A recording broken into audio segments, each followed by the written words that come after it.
In some of the harshest places on Earth, there are homes that exist where a single act of nature can make every escape route disappear.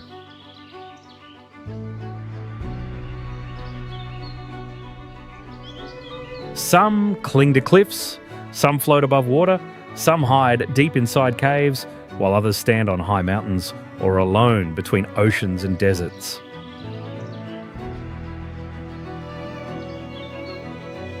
In these places, people live without easy roads, without safe distance from storms, giant waves, freezing cold, volcanoes, or unstable ground beneath them.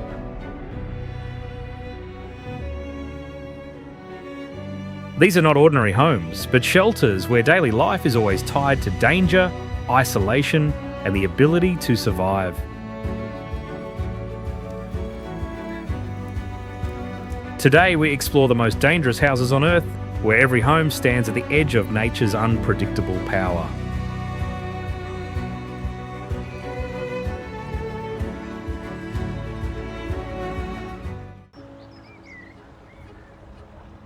Bishop Rock Lighthouse, United Kingdom. In the violent Atlantic Ocean, this lighthouse stands on a bare granite rock, as if it has taken over the world's smallest island to face the sea alone.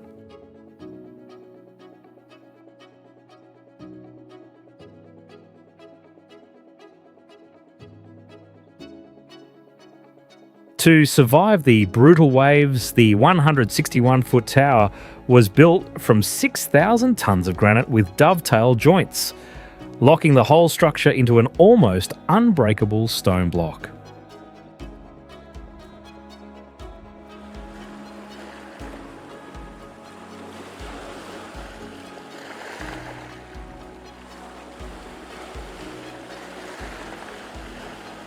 When heavy storms arrive, waves up to 98 feet high can cover even the top of the tower, turning the lighthouse into a shaking white column of water in the ocean.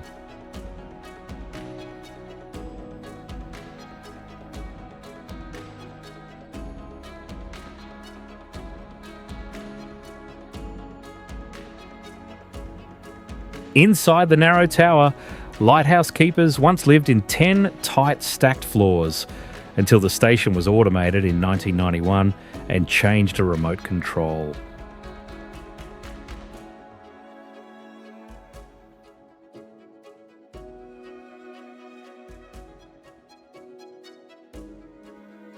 With a light reaching 27 miles, Bishop Rock does not only warn ships of offshore danger, but also feels like a final sign of hope for vessels trying to find their way home.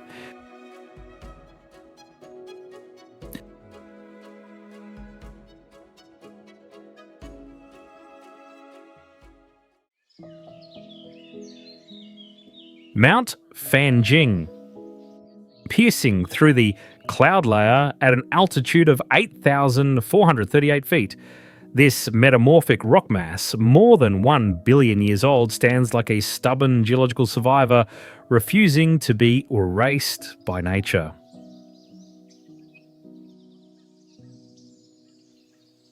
Whenever thick fog rises from the valleys and swallows the lower mountain, the summit instantly feels cut away from the world, turning into a lonely island floating in empty sky.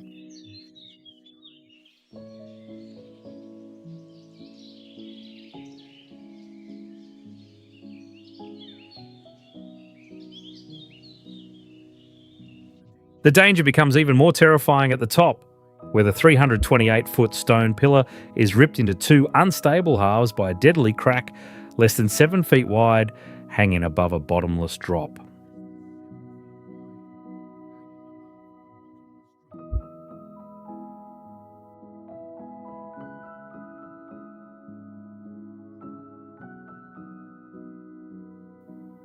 Long before modern machinery existed, people had to risk their lives carrying huge amounts of stone and material by hand along near vertical cliffs to build these temples in the clouds.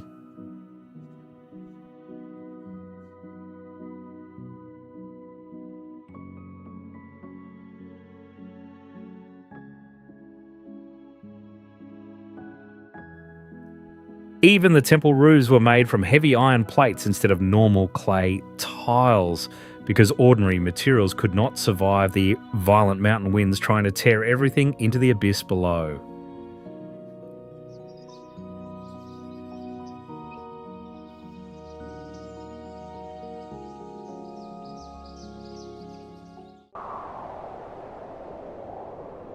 The house on Elliday Island, Iceland. Built in 1953 on a hardened magma plug of about 110 acres, the loneliest house on Earth is not a dreamy villa, but a harsh shelter for hunters.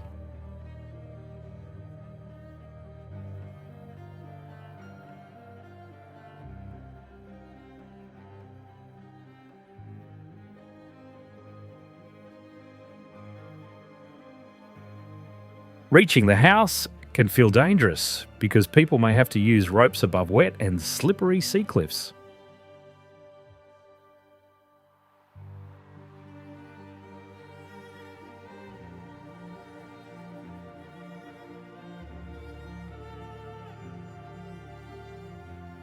The island offers no safe sandy beach for landing, only black lava walls, rising about 374 feet above the violent waves.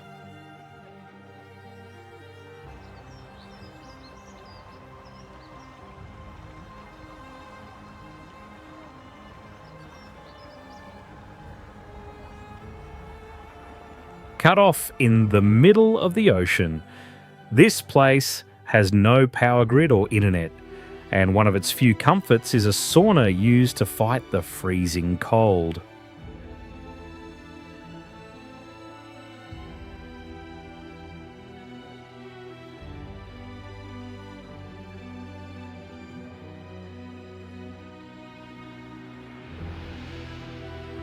Far from the romantic dreams shown online, life here is a harsh test of isolation, weather, and nature's overwhelming emptiness.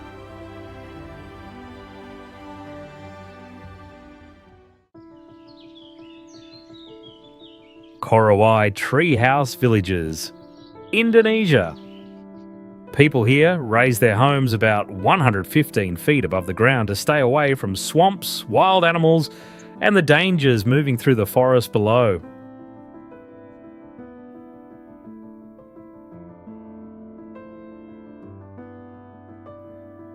Each sky home lasts only about 3 to 5 years before the wet air rots the wood, which almost perfectly matches the time when the Korowai must move after nearby food sources begin to run out.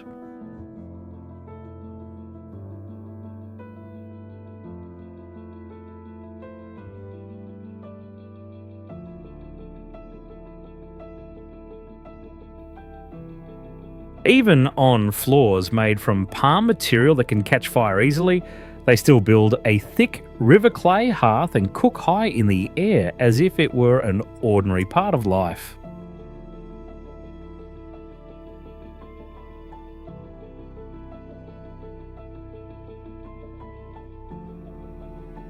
From the dark and wet forest floor, these fragile wooden houses look almost unreal against the harsh rainforest, like another world hanging above the canopy.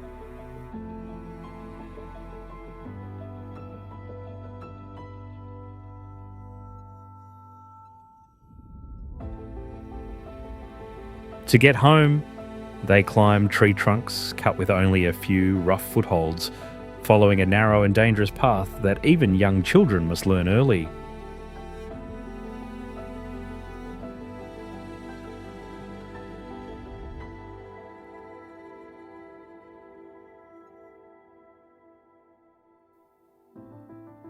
That is why these villages leave such a powerful feeling behind. Human beings always find a way to rise higher in order to protect peace and safety for their families.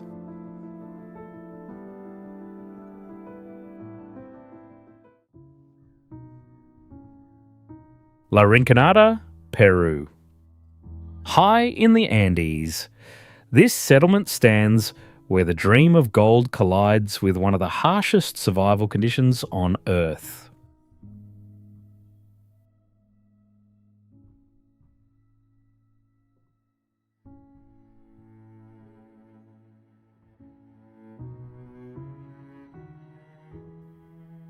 At more than 16,000 feet above sea level, the air is so thin that even breathing can make the heart race and the body weaken quickly.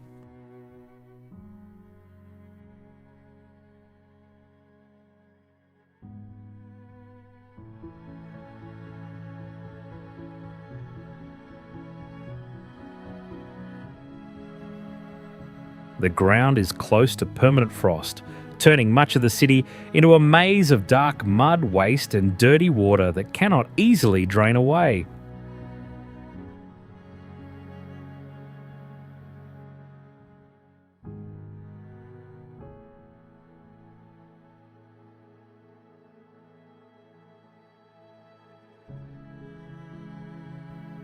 In that bleak setting, thousands of tin roofs reflect the cold sunlight and form a shimmering silver sea beneath the grey, snowy mountains.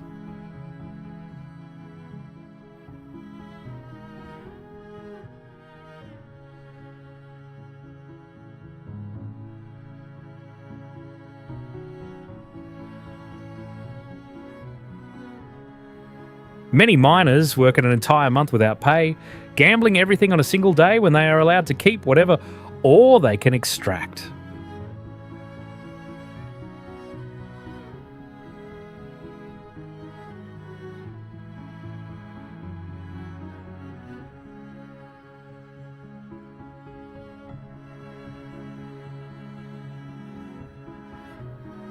For that reason, even though it sits on vast veins of gold, this place still feels like an outpost of desperation, where oxygen can matter more than money.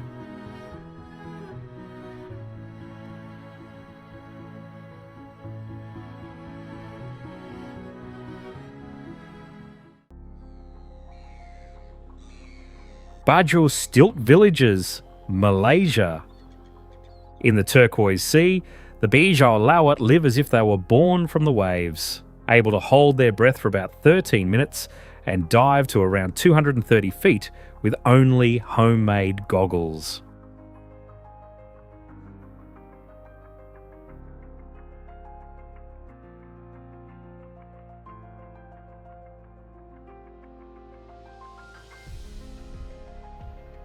From a distance, their villages seem to float between the sky and the water, completely separated from the noisy world on land.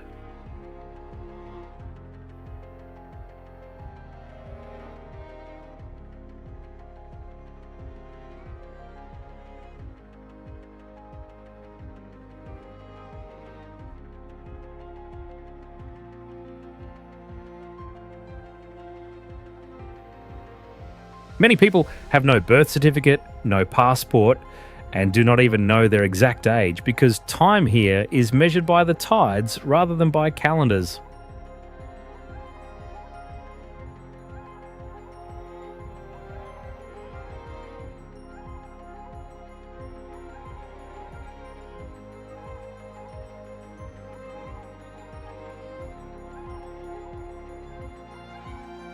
Their stilt houses stand directly above the sea, and the wooden floors are built with gaps so water and storm winds can pass through without knocking the homes down.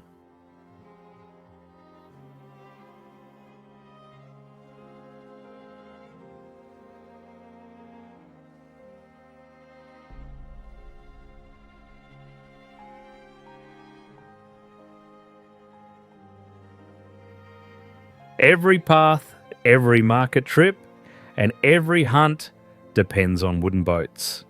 And even children about 4 to 5 years old can already paddle out to sea by themselves.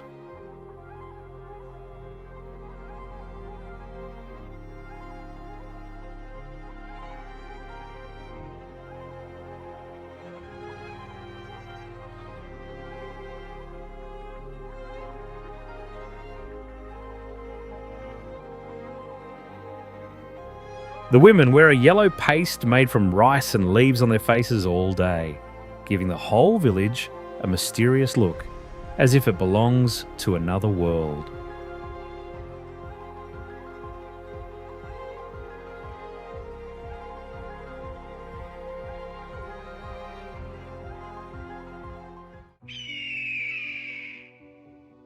Atulea, cliff village. Perched on a near vertical limestone wall with a slope close to 90 degrees, this village feels like a breathtaking island in the clouds where daily life is a constant struggle against gravity.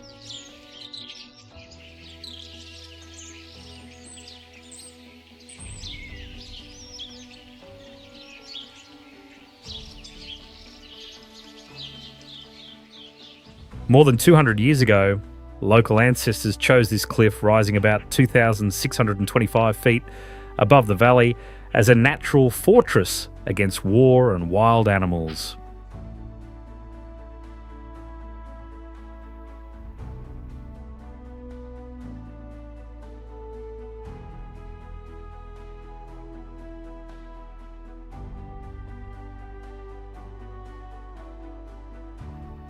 When mist fills the valley, the whole settlement seems to detach from the earth, creating a view that feels both heavenly and threatening.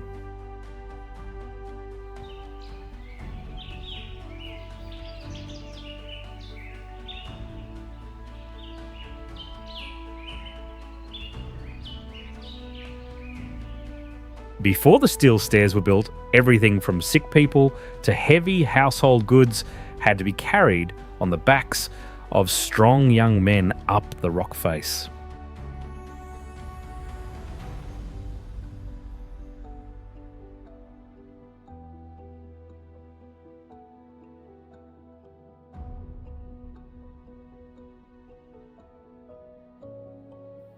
To end the dangerous era of vine ladders, a huge steel system with 2,556 steps was fixed directly into the mountain.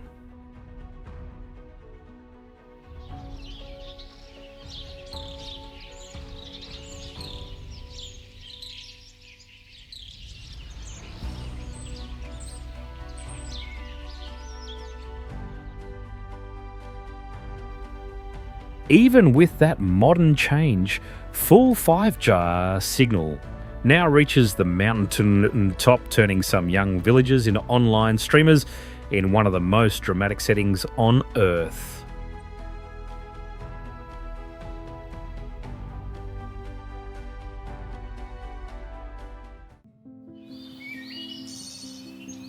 The River House on the Drina, Serbia. Born from the playful idea of young men in 1968, this stubborn wooden house, standing on a rock in the middle of the river, looks like a direct challenge to nature.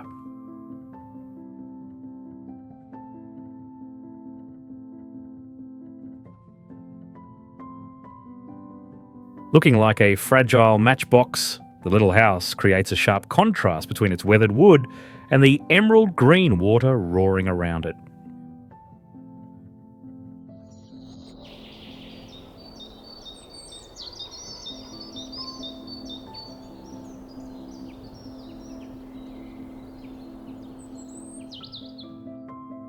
Its only foundation is a sharp rock in the middle of the violent current, where the river can surge at up to 35,000 cubic feet per second.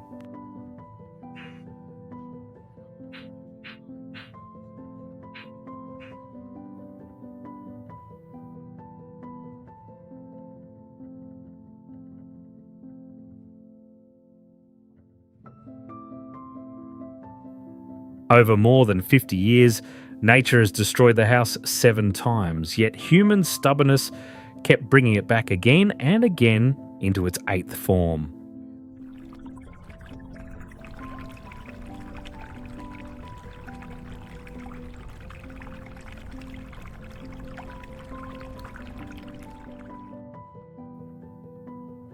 To survive the flood season, the owners must open parts of the house and let the rushing water pass straight through the living room to save the weak wooden frame.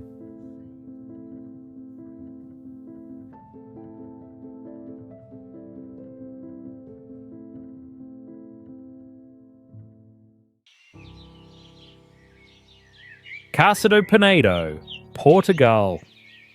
Resembling a prehistoric cave that somehow wandered into the modern world, Casa do Penedo is a raw stone masterpiece that breaks almost every rule of normal architecture.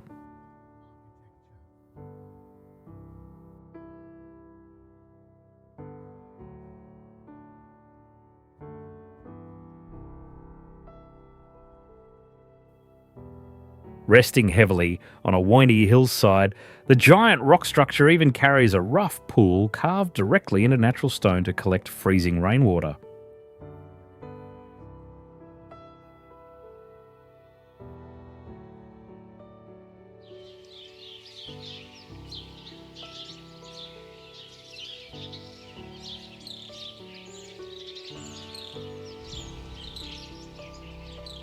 Ironically, its strange appearance transformed the house into a victim of fame, forcing the owners to abandon their quiet life and reinforce the building with steel doors and bulletproof windows.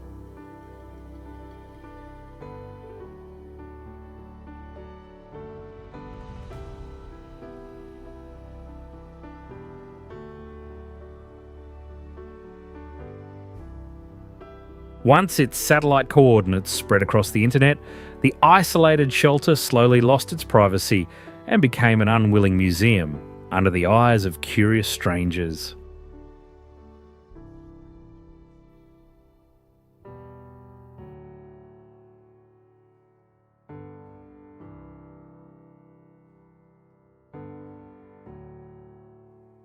Standing alone beneath the open sky, this brutal stone house remains a bitter monument to the human dream of disappearing completely from the modern world.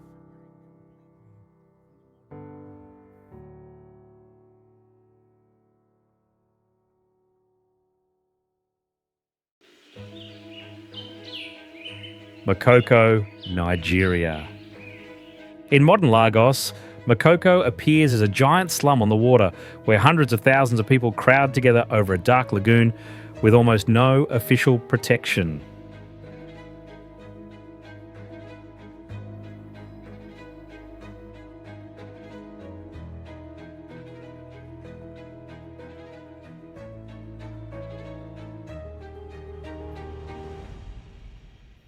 Yet this community still keeps daily life moving through local chiefs and unwritten rules, as if it must stand on its own inside a forgotten world.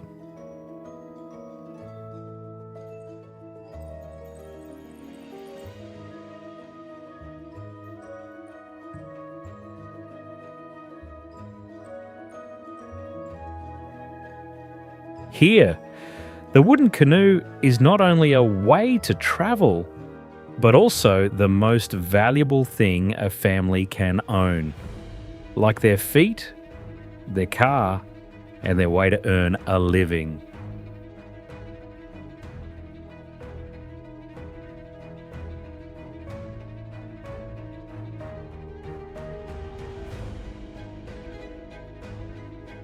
Because there are no roads, thousands of wooden stilt houses stand tightly together and are linked by narrow, tangled canals instead of streets.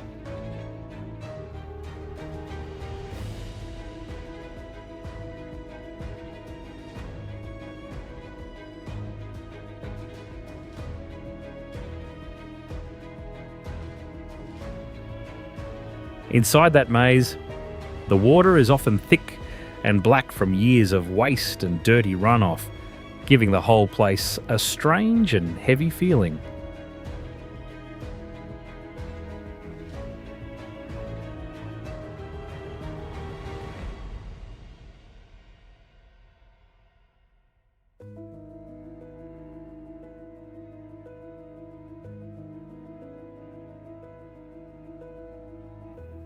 That is why Makoko is not only a slum, but also a sharp image of people still fighting to survive, even after being forgotten by the whole system.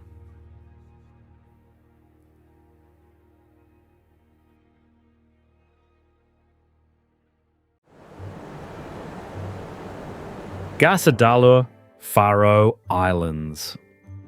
Resting on a massive plateau that falls straight into the sea, through a 100-foot vertical basalt cliff, Garza Dalur feels like a beautiful, natural prison, trapping human life between mountains and ocean.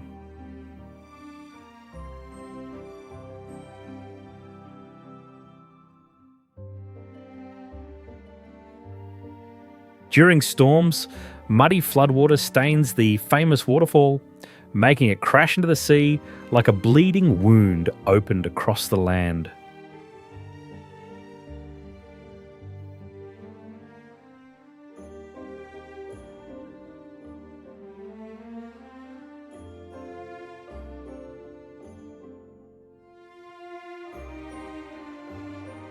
Nature creates an almost unreal scene here when violent wind pressure tears the waterfall apart, throwing tons of water back into the sky as salty rain.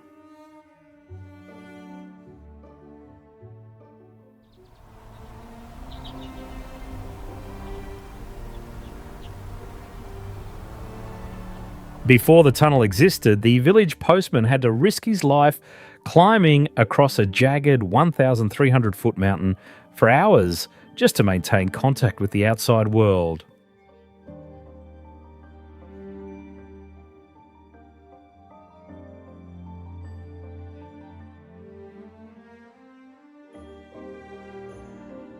Although the mountain and tunnel built in 2004 saved the tiny community from disappearing, it also shattered the ancient silence that had protected this isolated place for centuries.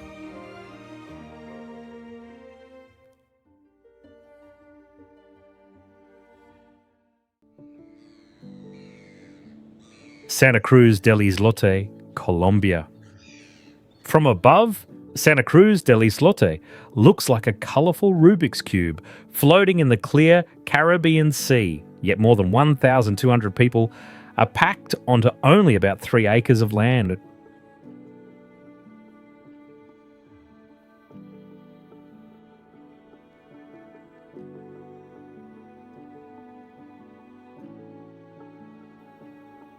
Even in such crushing density, where children grow up beside deep water, the island is still known for a close community and almost no crime.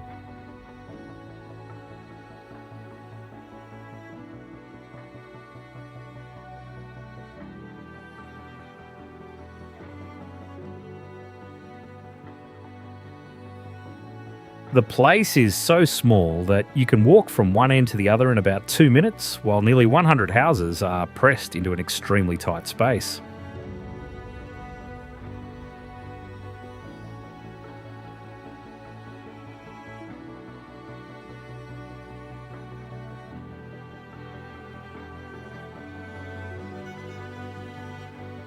What makes it even stranger is that this is not a natural island at all, but one built by human hands more than 150 years ago from dead coral, shells, broken bricks, and mud.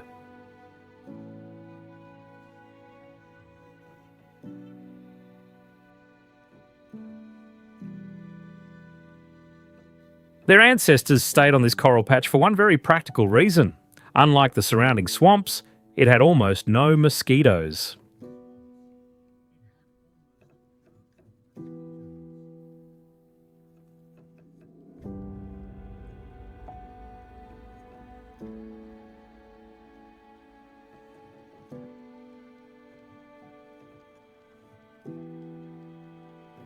That is why Santa Cruz del Islote is not only an overcrowded island, but also a strange human story about accepting extreme tightness in exchange for peace.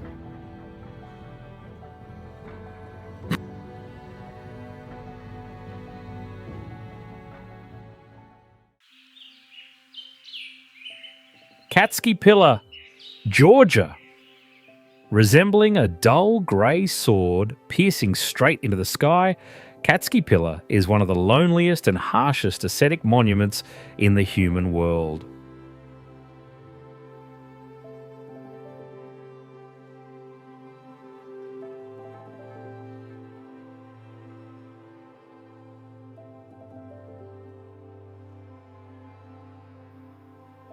This giant rock creates a powerful visual shock as it stands bare, taking over the air above the endless green forest valley below.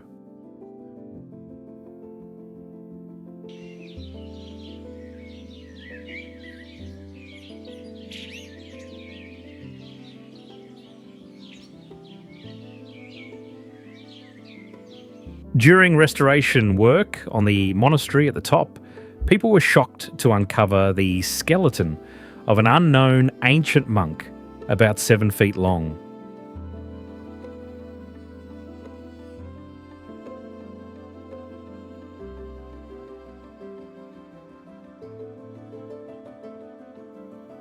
To reach this suspended sacred place, the only way is to risk climbing a rusty iron ladder fixed to the vertical cliff for 130 feet.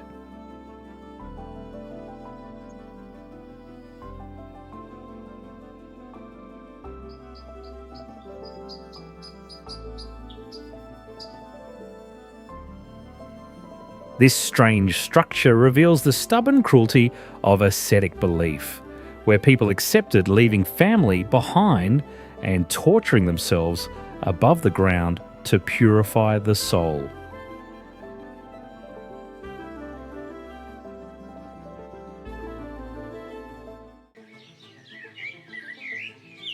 Skellig Michael Island. The red sandstone block of Skellig Michael rises above the Atlantic currents like a lonely monument, piercing the sky at 715 feet.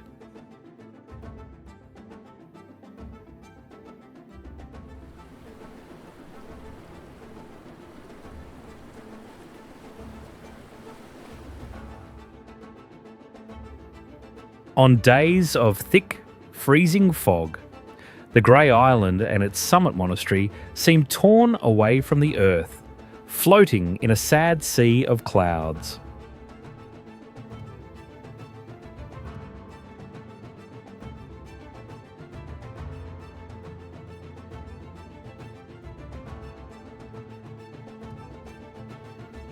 Behind that mystical beauty is the quiet destruction of salty air, where salt crystals slowly enter the stone and break the structures from inside.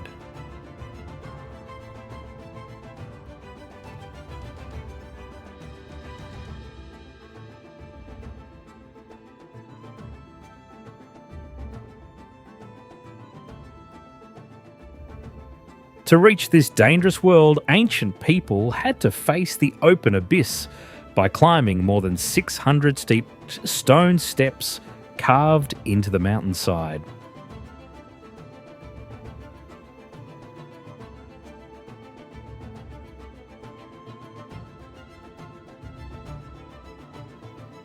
This place is a harsh reminder that our ancestors survived for centuries in huts without mortar, while modern people might collapse after just one day without technology.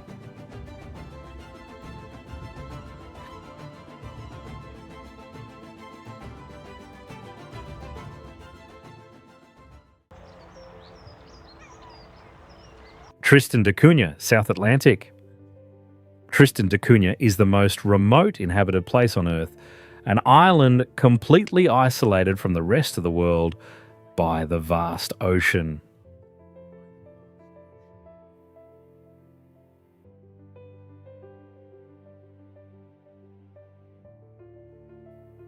Steep cliffs, rising nearly 2,000 feet high, surround the land like a natural fortress, leaving only a narrow strip where life can exist.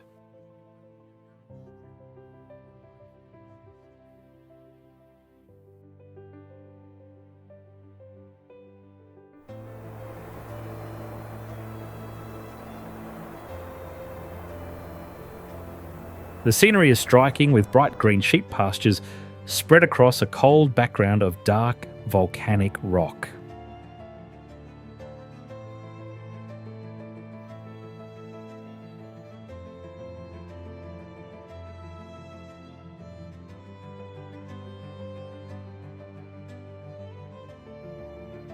Sitting within the roaring 40s, it often faces powerful storms with winds that can exceed 60 miles per hour.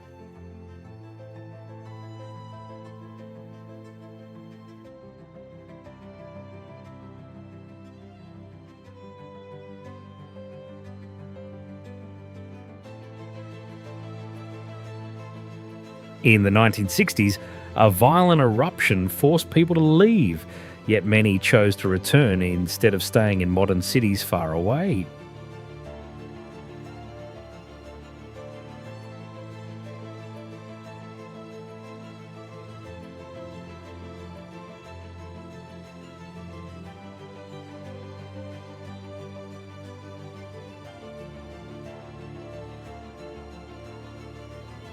Today, this small community even produces rare postage stamps that are highly valued by collectors around the world.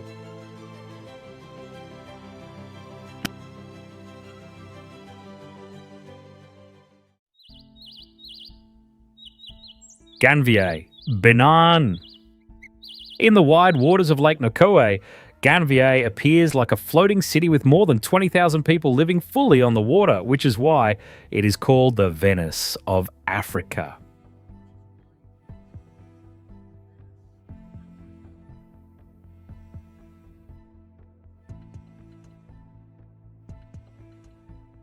Every day, boats filled with fish and vegetables move through bright floating markets, where many women in wide hats turn the lake into a stream of moving colour.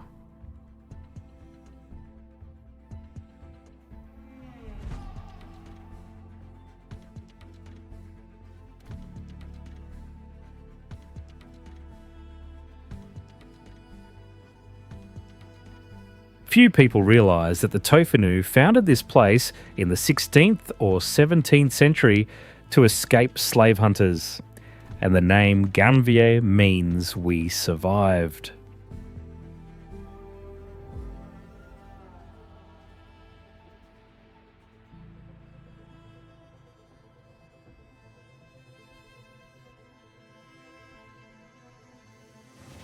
Because there are no roads or cars, every trip, every trade, and the whole rhythm of daily life depend on wooden canoes.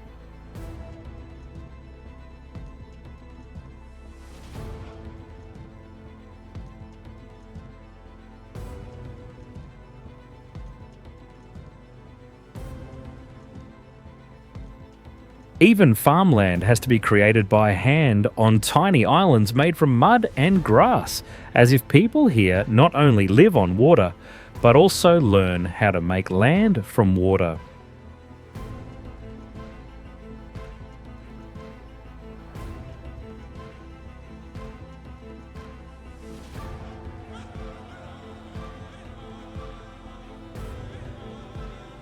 That is why Ganvier is not only the largest floating village in Africa, but also a beautiful story of people turning a lake into home in order to protect freedom and life.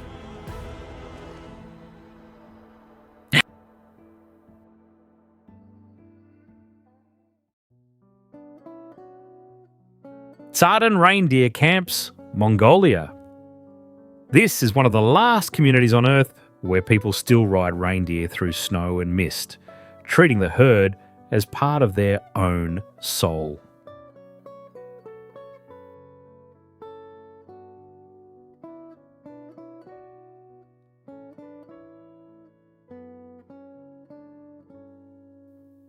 The most remarkable thing is the almost sacred bond between people and animals, because the reindeer give them transport, warmth, milk, and survival, while living beside them more like family than livestock.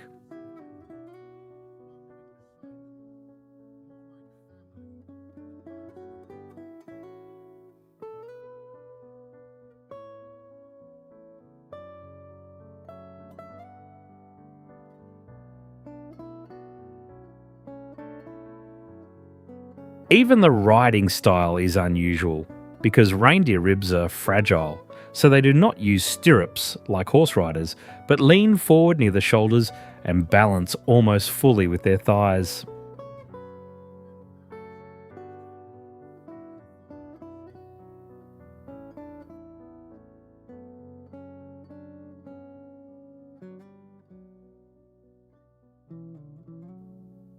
This life unfolds at about 8,000 feet inside Orts tents made of wood and animal hide. surrounded by the deep silence of winter and dark pine forest, with almost no sign of the modern world.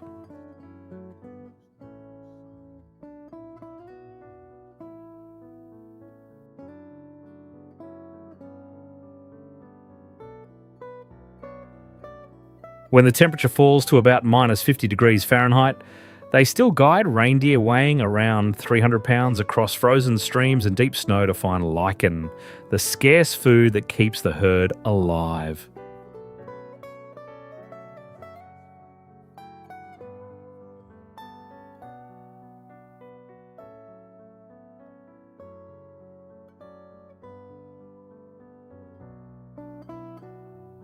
Now that the whole community has fewer than 40 families and only about 300 people left, these camps feel like a culture that is small, fragile, and hauntingly beautiful in a changing world.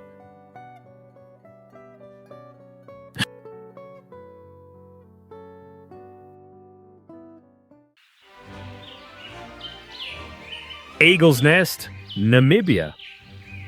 Leaning on the rocky bones of the planet in the desert, Eagle's Nest is a surreal shelter that quietly rejects the comforts of modern civilization.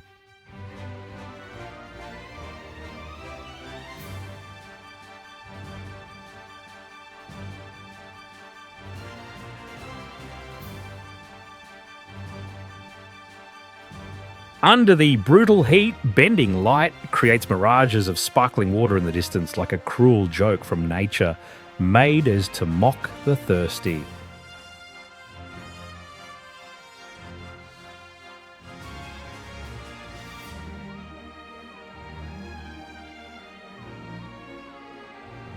This land acts like a biological torture machine, with less than 4 inches of rain a year, forcing life between a 104 degree Fahrenheit frying pan at noon and 32 degree Fahrenheit cold at midnight.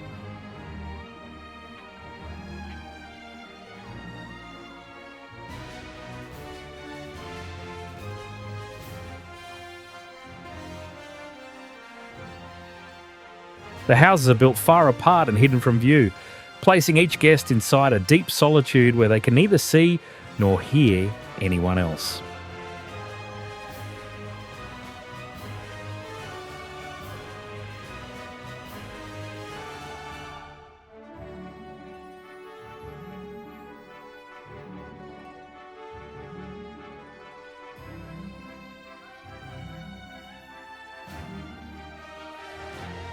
When sunset turns the cliffs fiery red, the silent emptiness forces people to become humble before the lonely and magnificent beauty of the void.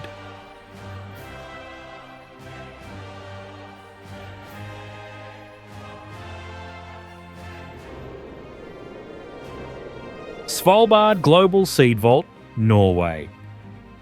Sticking out from the frozen mountainside like a spaceship from the future, this place is called the Doomsday Vault because it protects a biological backup for humanity's food supply.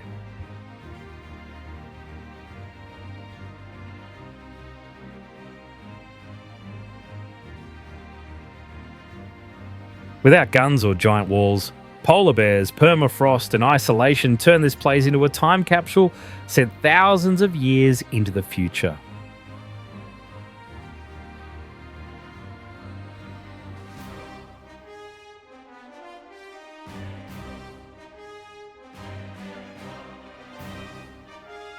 Inside that silent cold vault, seeds from many countries, even places in conflict, rest side by side like a rare agreement that life matters more than division.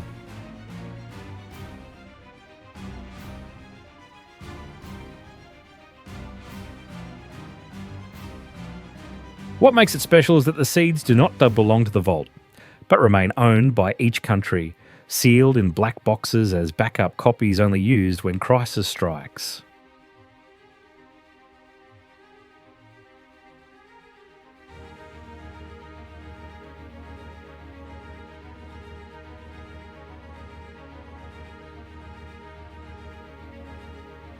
With space for up to 2.25 billion seeds, this structure feels like the final hard drive of world agriculture, ready to help humans start again after war, disaster, or global collapse.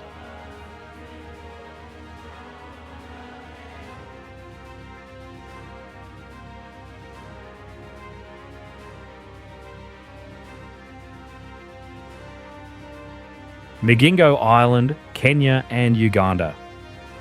Seen from above, Migingo looks like a rusty turtle shell floating alone on Lake Victoria, smaller than half a soccer field, yet known as one of the most crowded settlements on Earth. That wealth has also turned this tiny rock into a long-running point of tension between Kenya and Uganda, a very small place carrying a much larger struggle.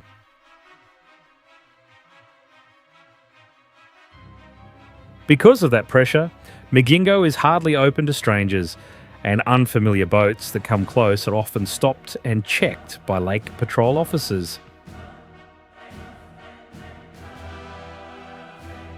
So in the end, Migingo is not just a place where people squeeze together to earn a living, but an extreme image of the human hope to change life on a rock lost in a vast world.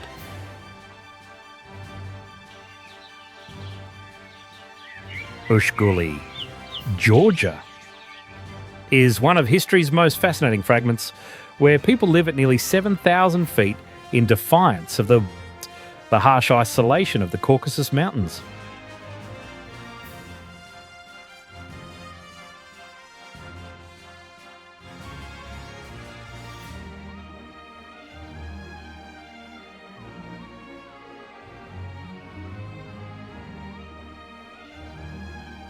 For 6 long months each year, the settlement can seem to vanish from the world as heavy snow blocks every path into the valley.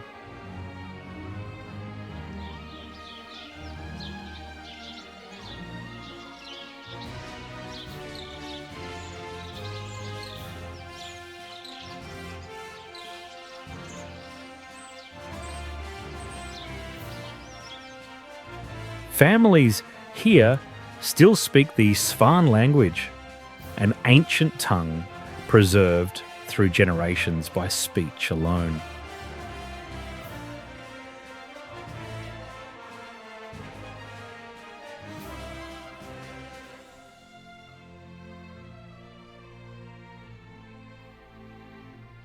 The whole cluster of buildings stands at the foot of Mount Shkara, backed by an icy wall rising more than 17,000 feet high.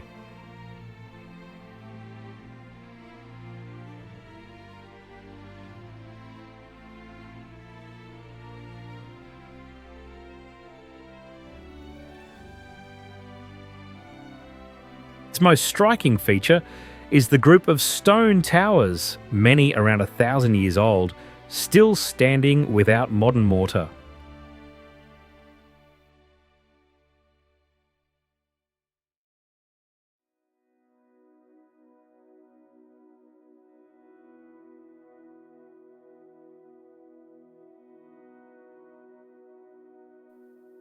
From a distance, these old towers look like giant stone candles lifting quiet prayers into the wild mountain sky.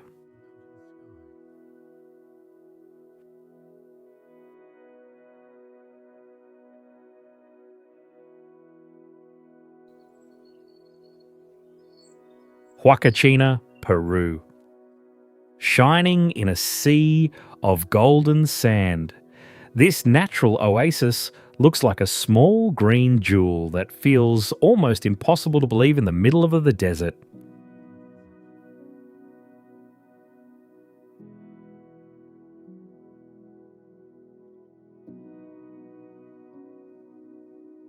That quiet beauty is often broken by dune buggies and sandboarding runs rushing straight down from the high slopes, turning the sand sea into a giant playground.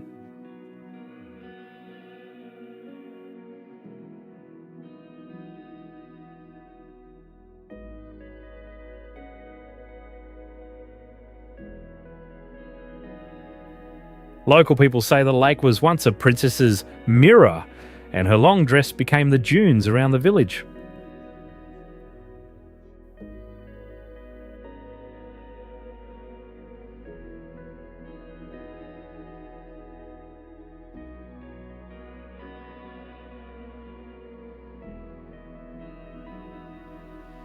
But behind that beauty, the water level has dropped badly in recent years, and the oasis now needs pumped water from outside to stay alive.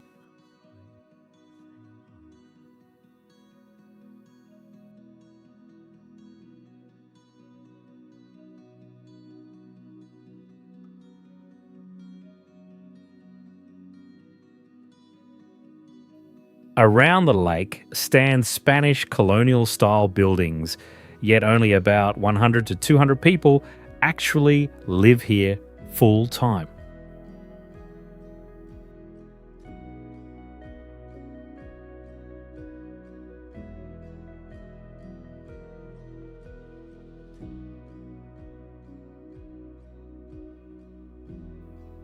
You can walk around the lake in less than 10 minutes, but the moment when sunset paints the dunes purple usually stays in memory for a very long time.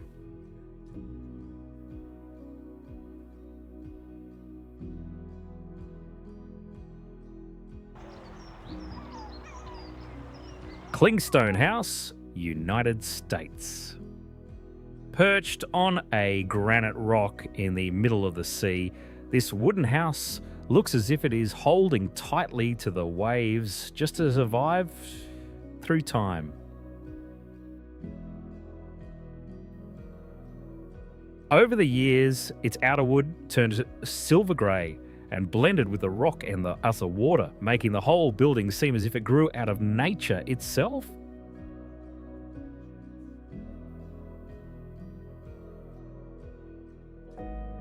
What feels almost unreal is that in 1961, this place was bought for only $3,600. Far too little for what it represents today.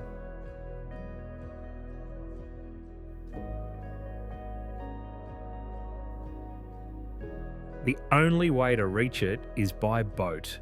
And when the tide rises high, the rock below nearly disappears, making the house look as if it is floating on the water.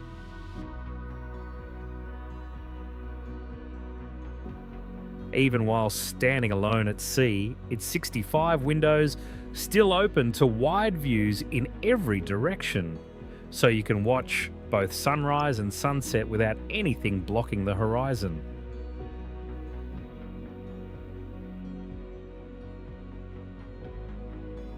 That is why the name Clingstone feels so perfect, because it captures the image of a house that has held tightly to its rock in the ocean for more than a century.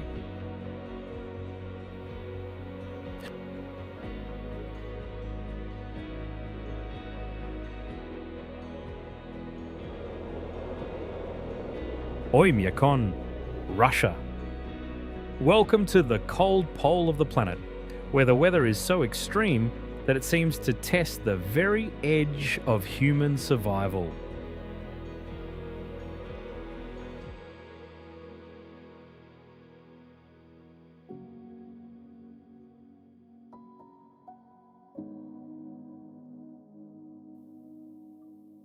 The whole village lies inside a deep valley where frozen air becomes trapped by surrounding mountains, turning the landscape into a giant natural freezer.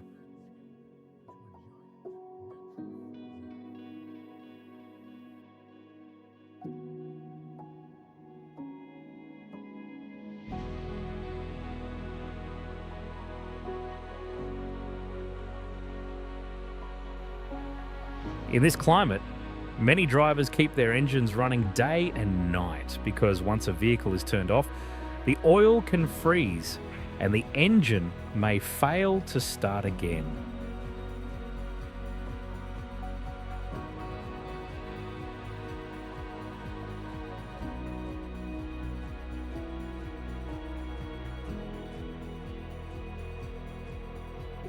This settlement is famous as the coldest permanently inhabited place on Earth, with temperatures once recorded at minus 71.2 degrees Celsius.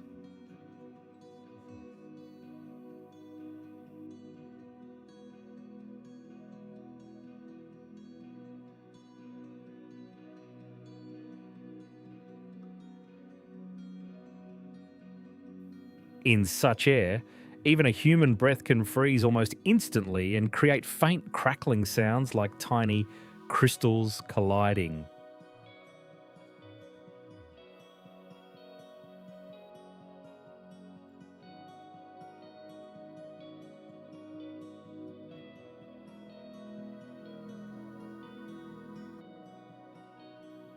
Even here, Yakut horses with thick winter coats still scrape through the snow for grass, showing how life has adapted to one of the harshest climates on Earth.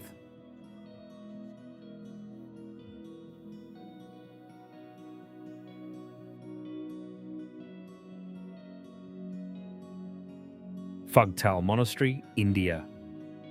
Clings to the cliff like a giant stone beehive, where faith and mountains seem to merge into one form.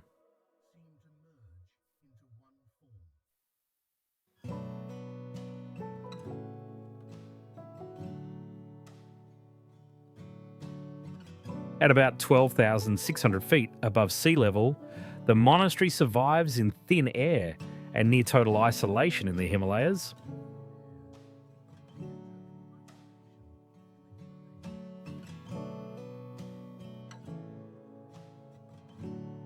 Far below, the turquoise Lungnak River winds through the deep canyon and brings a touch of life to the dry, rocky world.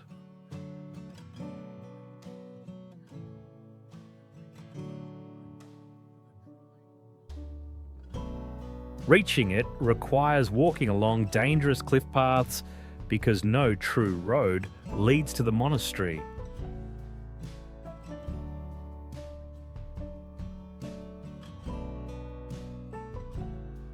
Deep inside the central cave, a sacred spring is believed to have never run dry, quietly sustaining the monks for centuries.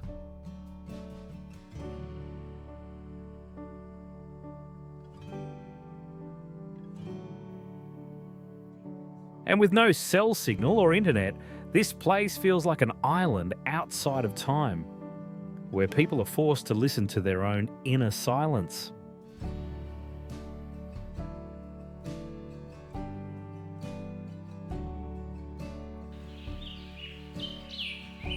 Kandavan, Iran. Instead of being a silent stone museum, this is a living cave village where modern daily life still moves inside ancient rock.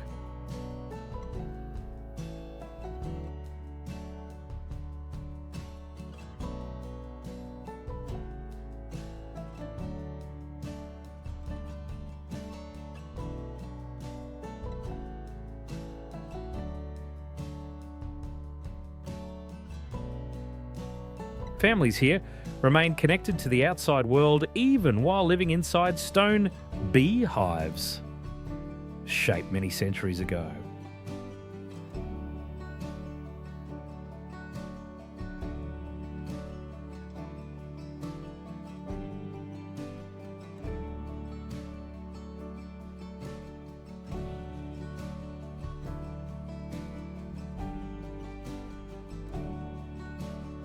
The settlement first grew as people carved these rocks into safe shelters during the violence of the Mongol era.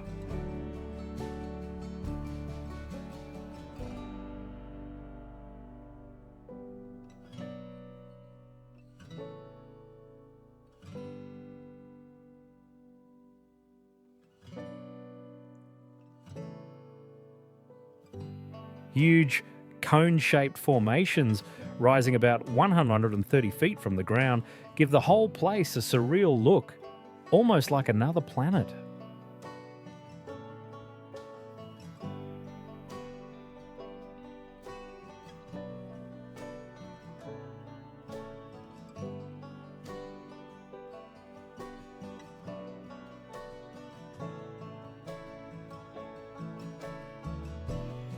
Because the walls can be up to 10 feet thick, the homes stay naturally warmer in winter and cooler in summer without much modern equipment.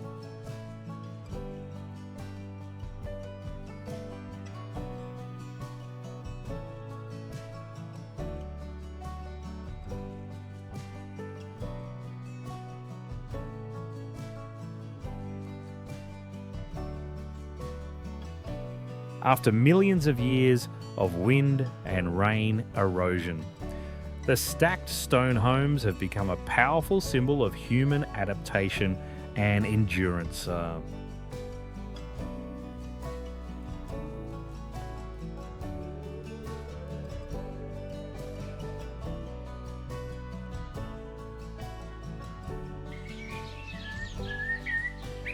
Masule is an ancient architectural wonder where the boundary between rooftops and walkways disappears into a layered mountain design.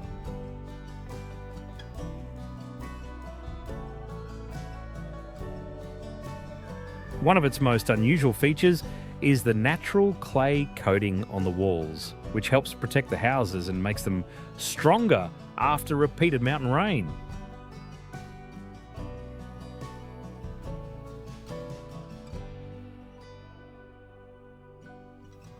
This 1,000-year-old village often fades in and out of thick mist, making it look like a terracotta waterfall pouring down the steep slope.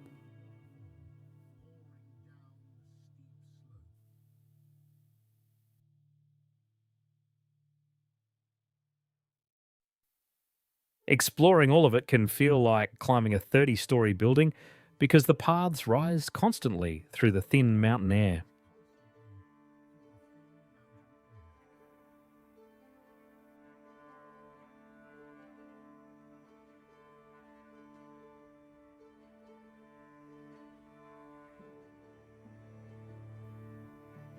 With motor engines completely banned, the village gives way to the sound of wind in the alleys and footsteps on stone.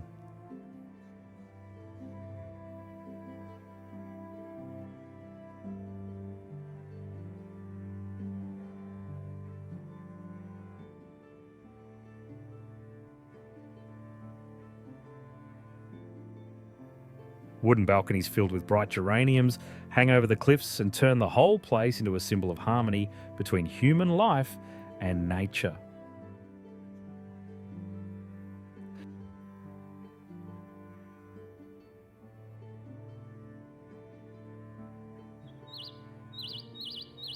Manshiyat Nasa, Egypt.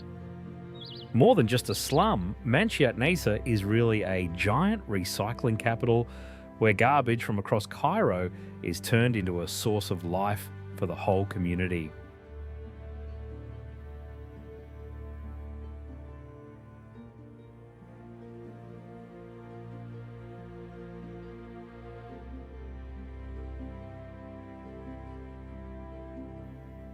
Yet in a place that seems filled only with ruin, a giant calligraphy artwork stretches across the fronts of 50 buildings, proving that art can still shine in the harshest place.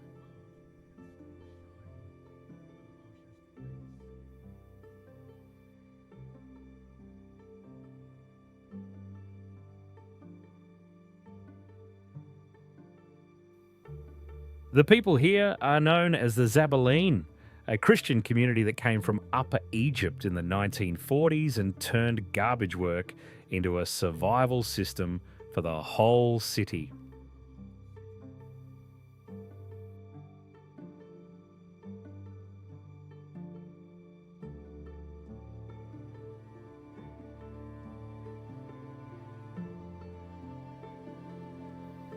Because of that, the red brick buildings are arranged in a strange way, with the ground floors used for collecting and sorting waste, while the upper floors are where whole families live above the non-stop labour.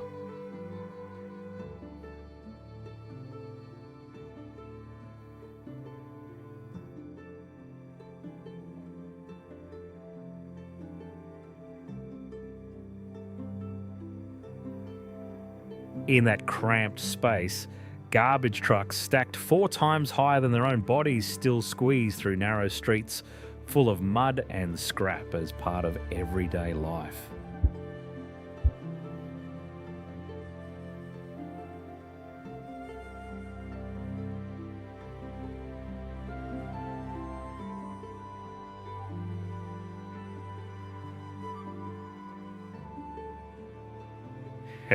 And that contrast becomes even stronger when, right beside the dusty neighbourhood, a huge cave church with 20,000 seats appears carved deep into the limestone mountain like a completely different world.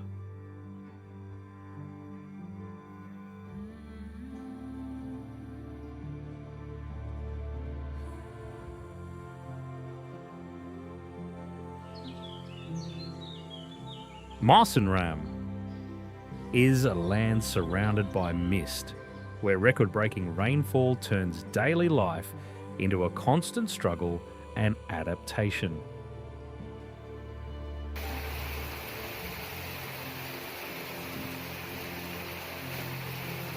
The funnel-shaped valley, at about 4,600 feet above sea level, forces moisture-filled clouds to release rain at extraordinary levels.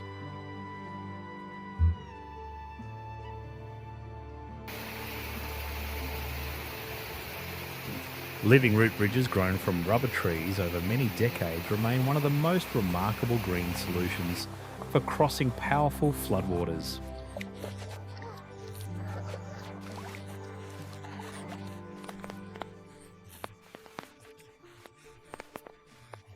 In this region, women traditionally hold family authority and inheritance rights, making the local culture especially distinctive within India.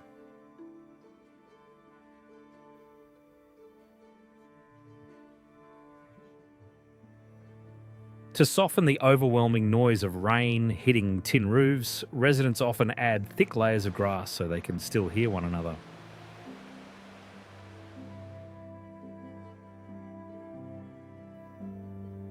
And amid endless mist, waterfalls, and storm-fed forest, people here have learned not only to endure the rain, but to build a life within it.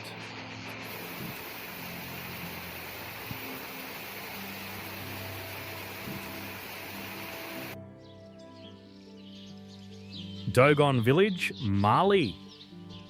Clinging to steep rock walls like eagle nests made of earth, this village shows how people turn dangerous cliffs into a stronghold for protecting a very old culture.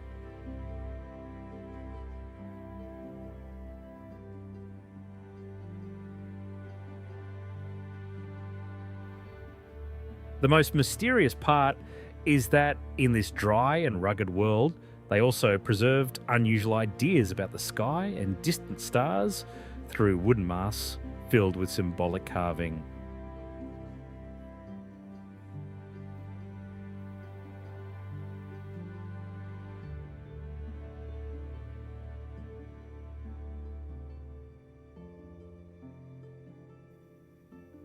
Beside the lively rhythm of mud homes and granaries, ancient caves resting in silence on the cliff make it feel as if the past is still watching the present.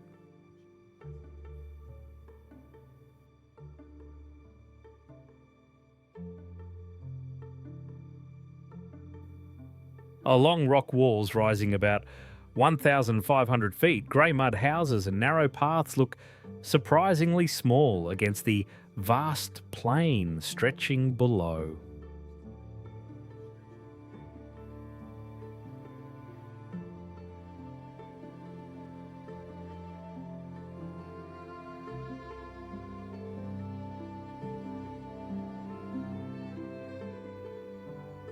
Every day, people still climb steep stone steps while carrying food and water weighing up to about 50 pounds, turning ordinary daily life into a real test of endurance.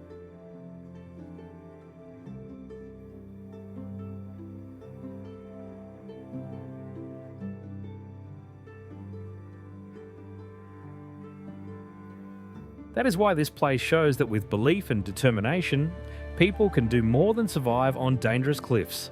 They can turn them into a peaceful fortress of memory and identity.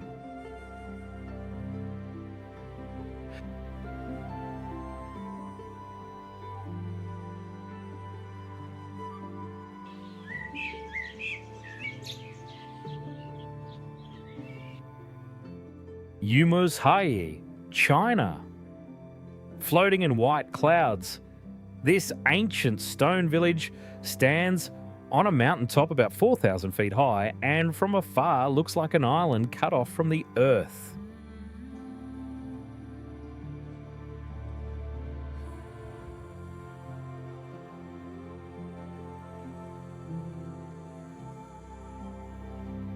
More than 100 structures here were built from local green limestone without a single iron nail, yet they have remained standing for centuries.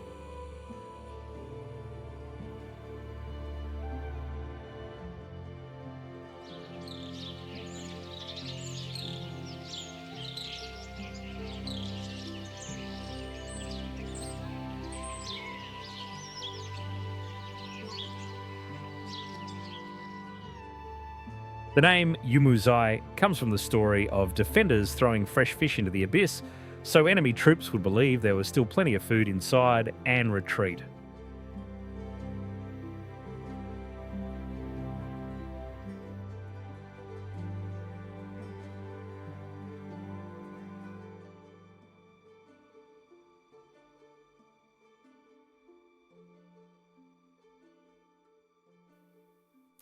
Fog often covers the summit, making the old stone walls and rooftops appear and disappear, which is why this place is also called the Stone City above the clouds.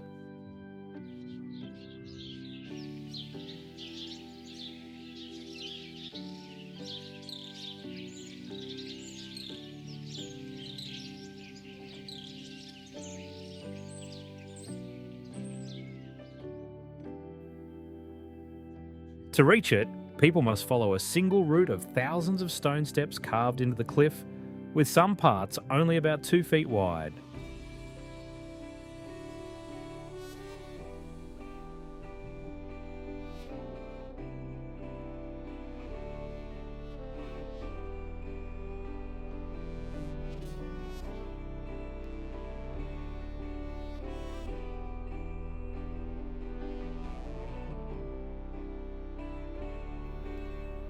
Stone houses stand right at the cliff edge and look straight down into the deep valley, giving the whole village a breathtaking but dangerous feeling.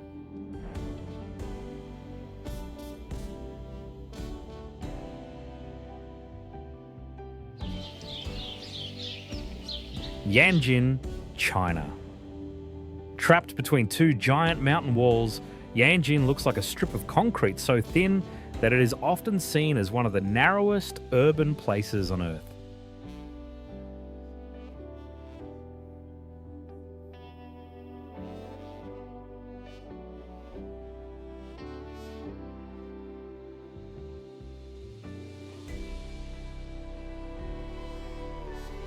Because buildable land is so limited, the city has almost no central square or wide park, since nearly every square foot has to be used for housing.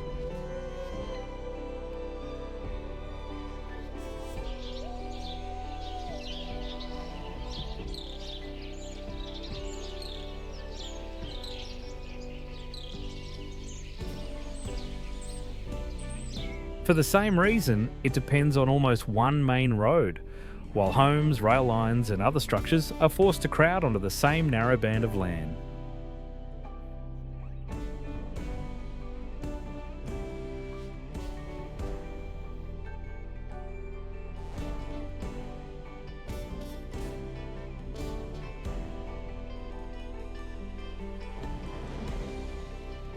The whole city stretches beside the river, and at its thinnest point, it is only about 100 feet wide, making everything look squeezed into a long mountain crack.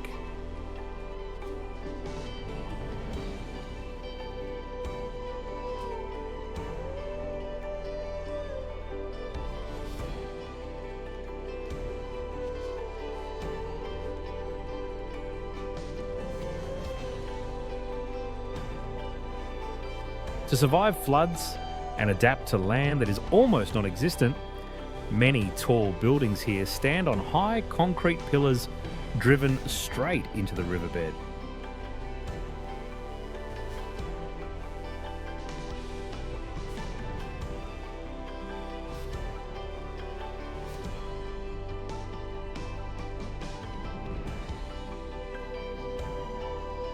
The strangest part is that even in such a tight space, this place still holds tens of thousands of people, creating an extremely compressed community between rock walls and moving water.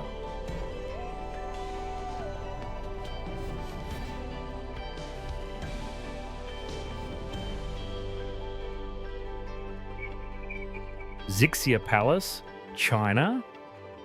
When evening light passes through the clouds, a soft purple veil falls over the curved roofs and makes the whole complex look like it is drifting in the sky.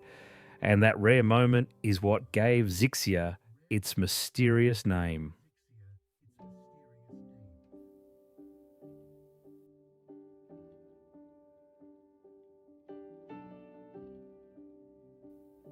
Before reaching it, visitors must cross a road less than 4 miles long, but packed with 49 U-shaped bends wrapping around the mountainside, like a series of trials leading into a quieter world.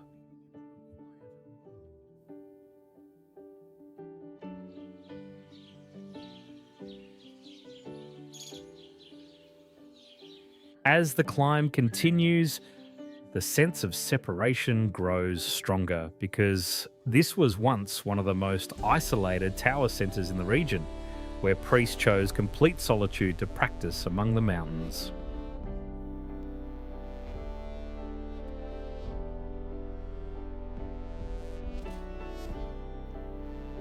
At about 8,000 feet above sea level, the temple halls do not just cling to the cliff, but also sink partly into the mountain itself, making the worship space feel both dangerous and sacred.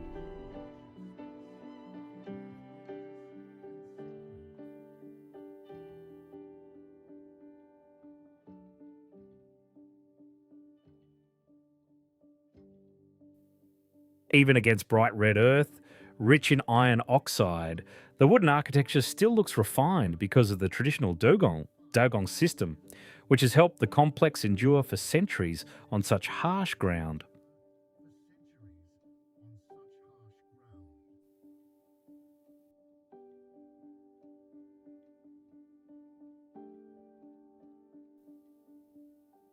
From the wooden balcony, you can look down on wave after wave of mountains and clouds rolling right below your feet, making the whole place feel like a separate world, far removed from modern life.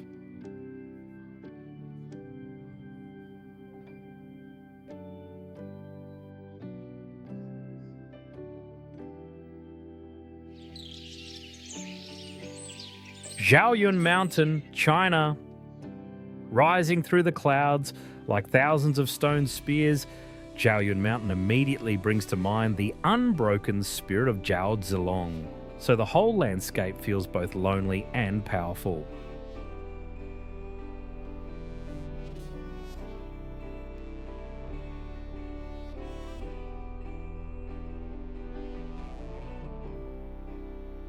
Higher up, the steel grey steps have been polished smooth by wind and mist, while natural rock hollows along the path become rare resting spots where climbers can shelter from sudden gusts rising from the abyss.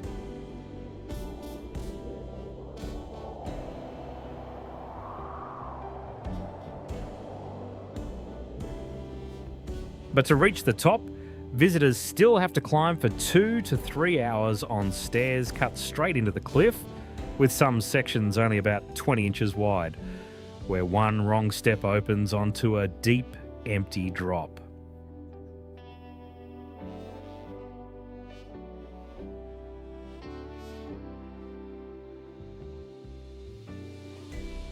At about 5,000 feet above sea level, the limestone walls are often swallowed by thick cloud, and at times visibility falls to less than 10 feet, making the route feel even more haunting.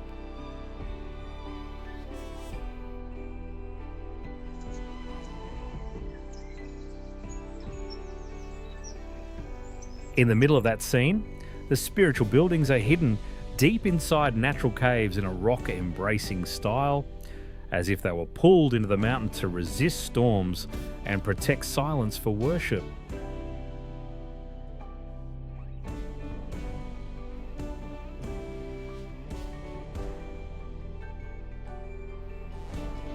That is why the ash grey stone and dark green forest do more than create a high contrast ink painting, because they also make this place feel like both a battlefield from legend and a hidden sacred world above the clouds.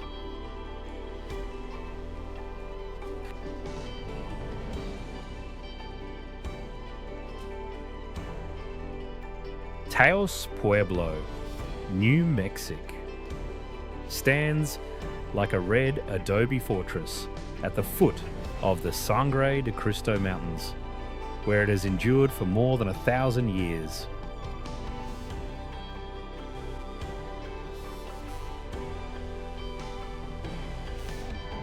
A small stream runs through the centre, serving not only as scenery, but as a sacred source of life for the community.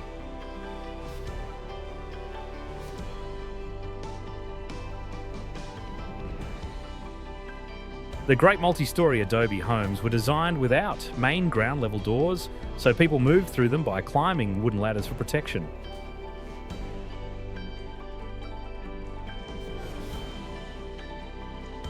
Their mud walls, up to about 3 feet thick, stand firmly without deep foundations and help regulate temperature in the harsh desert climate.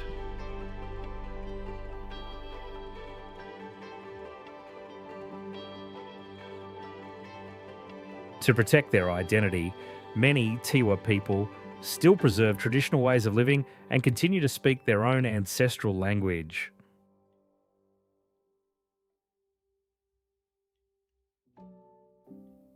Each year, the community renews the walls with fresh mud, a ritual that helps the ancient settlement survive not only physically but culturally through time.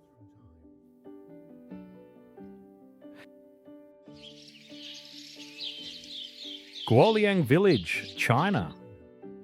Hanging on red cliffs at about 6,000 feet, Guoliang was once almost cut off from the outside world until people carved straight into the mountain to create their own path to survival.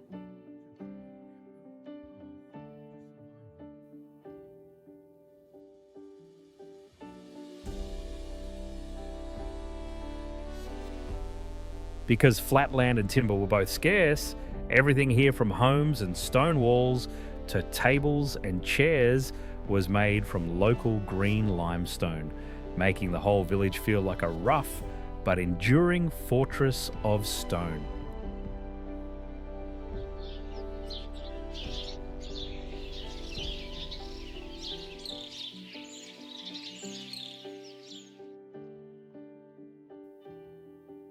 Along the tunnel through the mountain are 35 openings looking straight into the abyss, first cut to bring in light and throw out broken rock. But now they feel like terrifying windows above emptiness.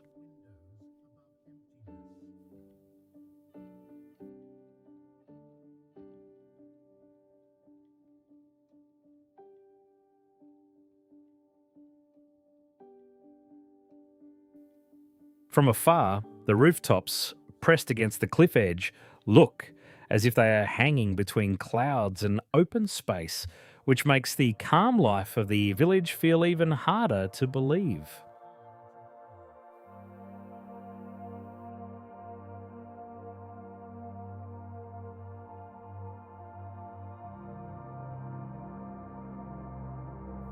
To gain that life, 13 villagers spent 5 years using only hammers and chisels to carve a tunnel about 4,100 feet long, 16 feet high, and 13 feet wide inside the cliff.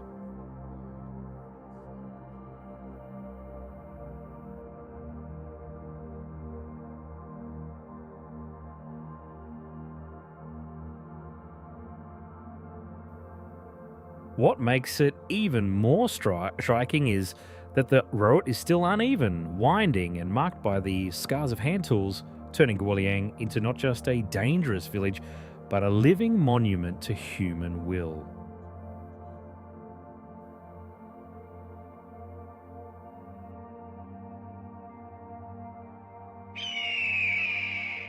Coober Pedy, Australia.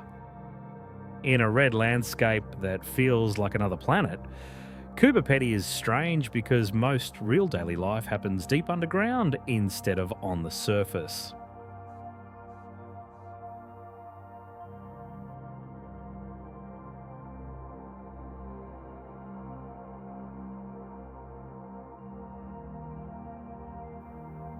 Above ground, countless cone-shaped dirt piles and ventilation pipes make the whole town look like an alien worksite.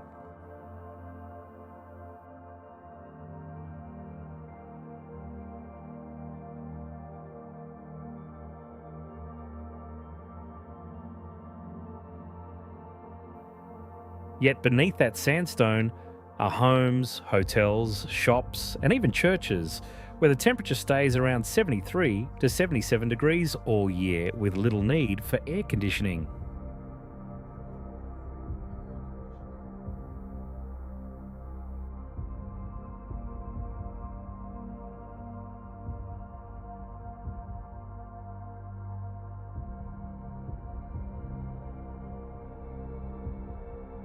Since the first opal was found in 1915, this place has grown into the world capital of opal and now produces about 80% of global supply.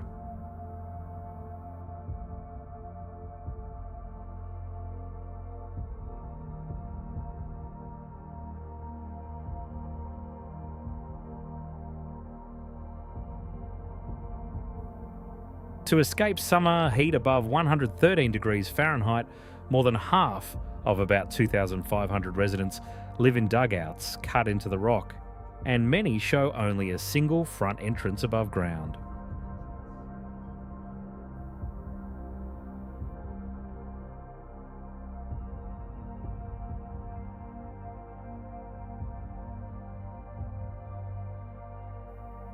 Even the name Kuba Pedy is unusual, because it comes from an indigenous phrase meaning white man's hole, as if this place was always meant to be a shelter beneath the earth.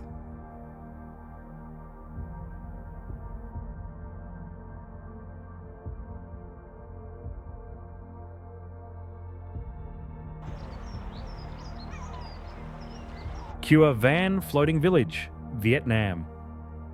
Floating like a bright splash of colour in a blue bay, this ancient fishing village is a rare water city wrapped by giant limestone walls.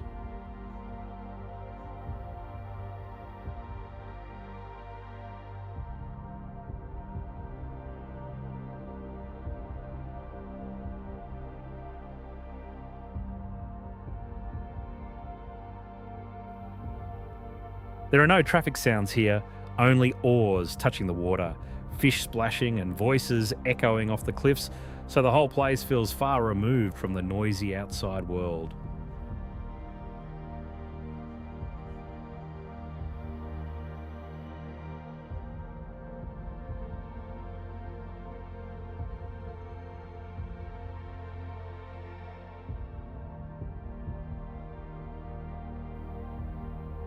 Children learn to row small boats very early, and the floating classrooms have carried the sound of reading lessons mixed with gentle waves through many generations.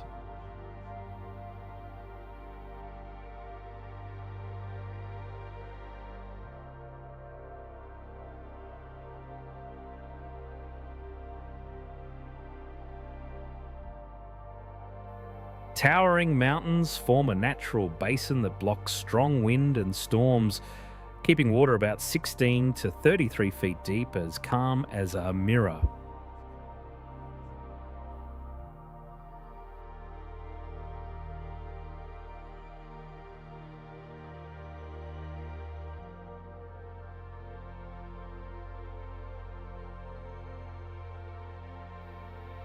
Hundreds of yellow, blue, and red raft houses are linked by ropes and wooden bridges, making visitors feel as if they are moving through a living maze on the water.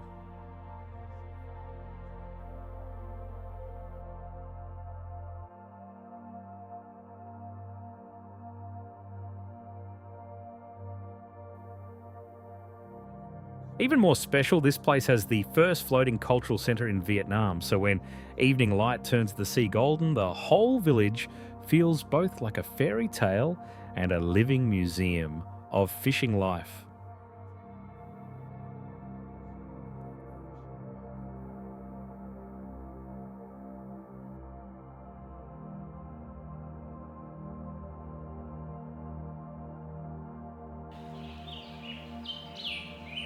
Matmata, Tunisia.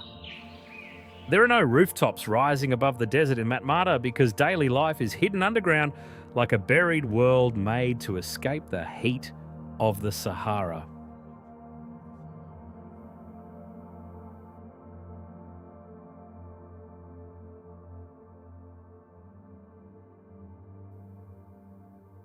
To survive in such a dry land, the courtyards are shaped with a gentle slope toward underground water tanks, catching every rare rainfall like a source of life.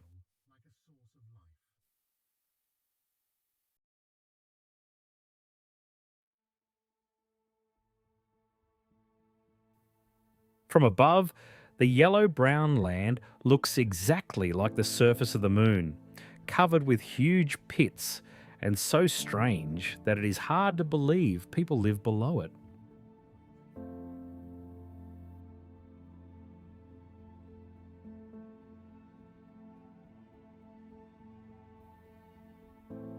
Berber families dig a round pit about 16 to 33 feet deep and about 33 to 49 feet wide as a shared courtyard, then cut rooms sideways into the walls.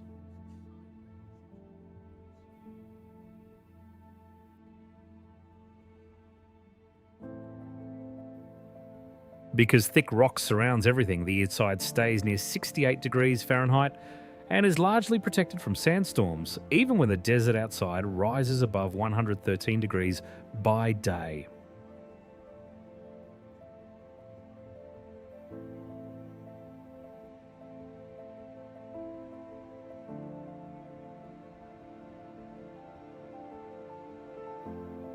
That alien appearance is exactly why Matmata was chosen as the home of Luke Skywalker in Star Wars, turning an ancient cave village into a global film icon.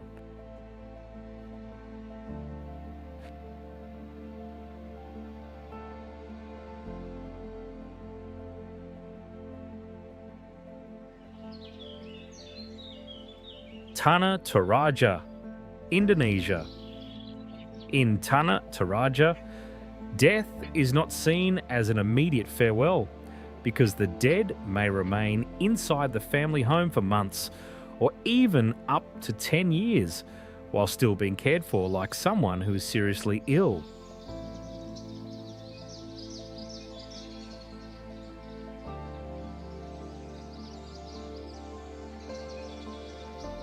On the grey cliffs across the valley, wooden coffins hang about 33 to 164 feet above the ground, while carved figures shaped like the dead stand quietly and stare into the distance.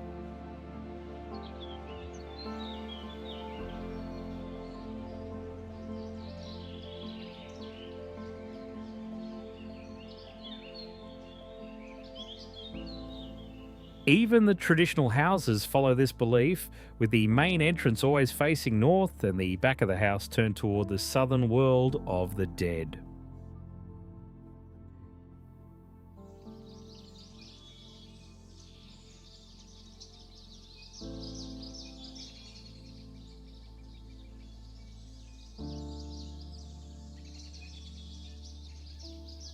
Only when a family has saved enough for a major funeral is the person truly sent on, and one ceremony can last for many days and cost from $50,000 to $500,000.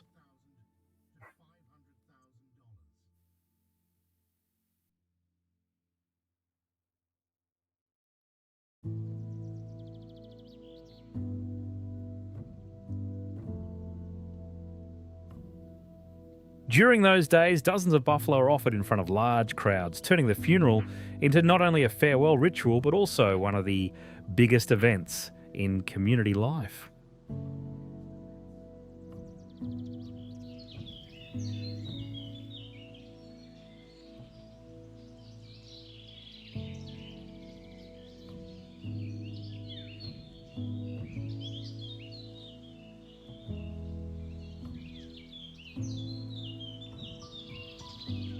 For babies who die too early, the Toraja even place the body inside giant trees, as if nature itself will keep holding a life that never had the chance to grow.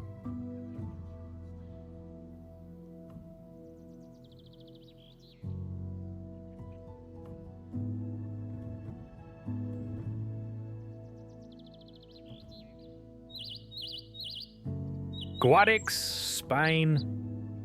Across sunburned red hills, thousands of white chimneys rise like the last signs of a city that buried itself underground.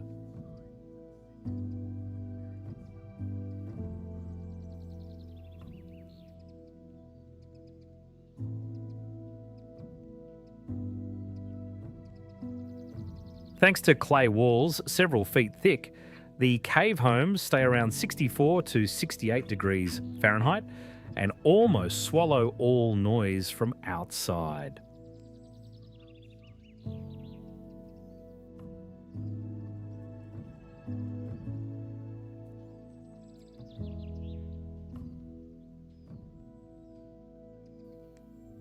The facades and chimneys are coated in bright white lime to reflect sunlight, cool the neighbourhood, and make the red hill glow from a distance.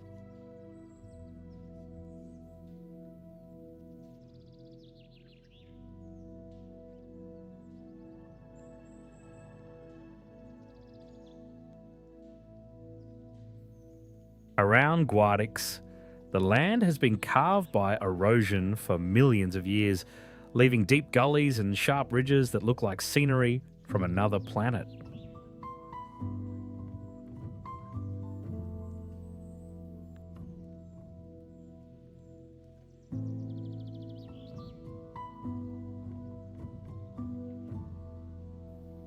Most of the cave homes were dug from the 15th century onward, yet more than 2,000 still have electricity, water, internet, and the comforts of modern life.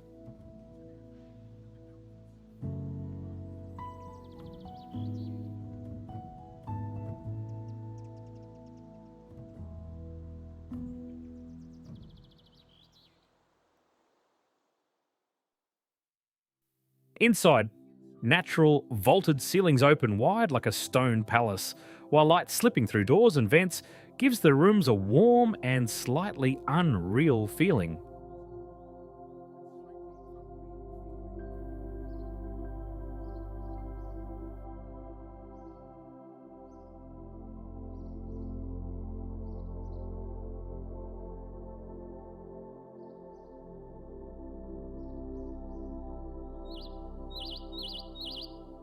Whittier, United States. Unlike almost any other town, nearly all of the people here live together inside one 14-story building, making the whole place feel like a town built straight upward.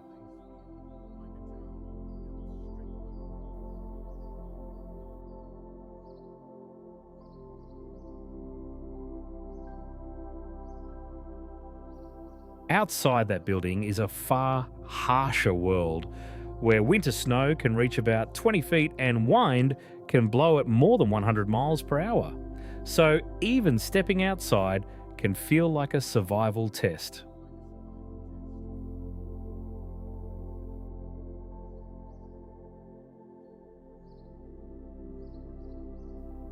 The isolation feels even stronger because the only road access is a mixed use tunnel through the mountain about 2.5 miles long, and it closes completely after 10 at night.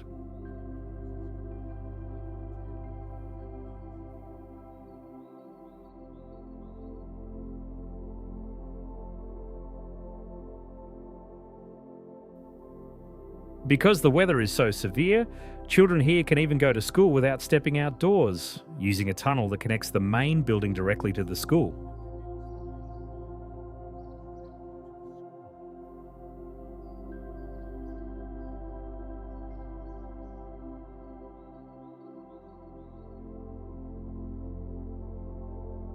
Yet beyond the walls lies a deep bay that never freezes, surrounded by steep mountains and bright blue glaciers falling straight toward the sea.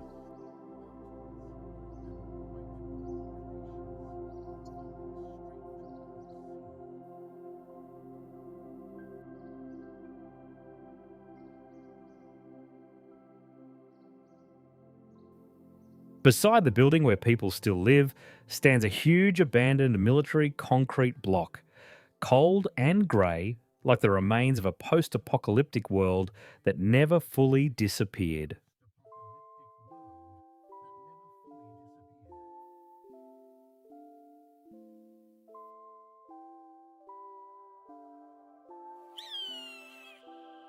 Al-Hamra, Oman. Rising from red earth like an epic oasis, this 400-year-old town was shaped almost entirely from mud and straw.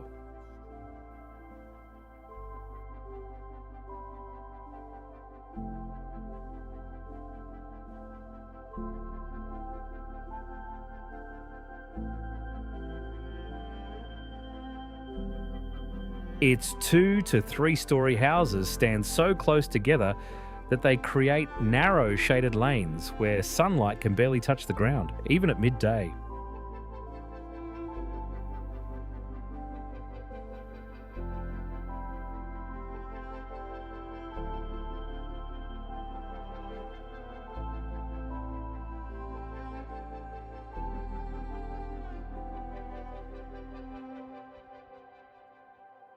In the middle of that dry land, the Falaj system still quietly carries water from underground mountain springs into the town using only natural slope, just as it has for centuries.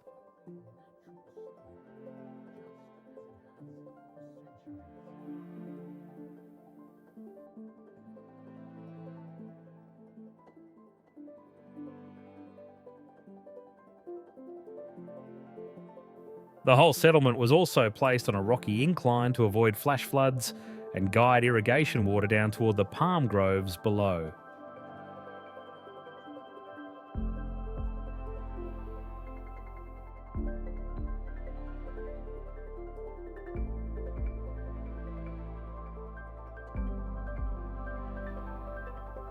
From a distance, the town looks like a powerful clash of colours between red clay, emerald palms, and silver grey mountains.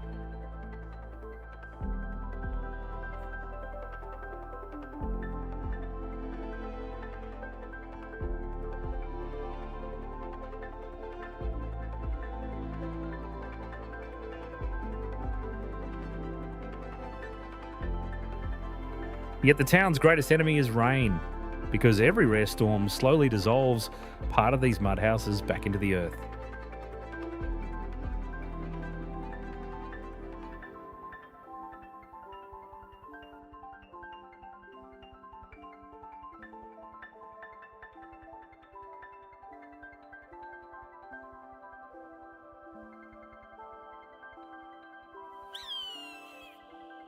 Siwa, Egypt.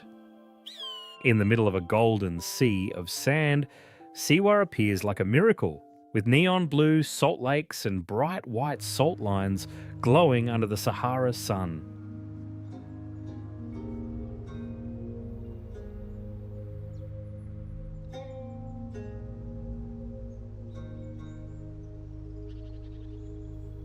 In those heavy salt lakes, the body almost floats by itself, creating this strange feeling of drifting through the desert like a dream.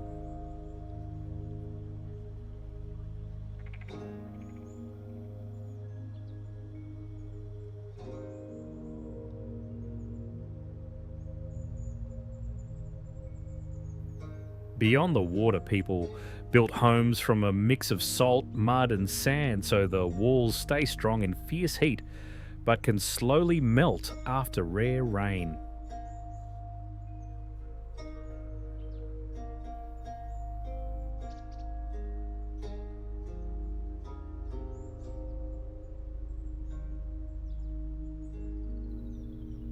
The place was also sacred in ancient times, so much so that in 331 BCE, Alexander the Great crossed the desert to ask the god about his fate.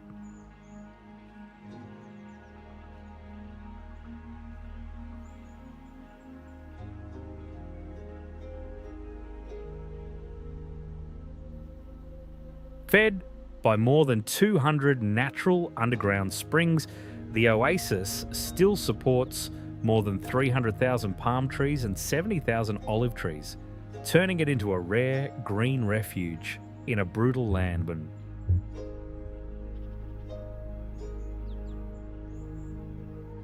That is why Siwa is not just an oasis for survival, but a place where water, belief, and fragile architecture all hold on in one of the harshest deserts on Earth.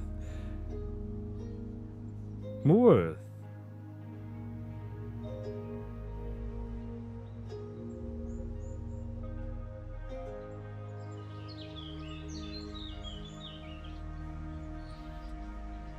Monsanto, Portugal.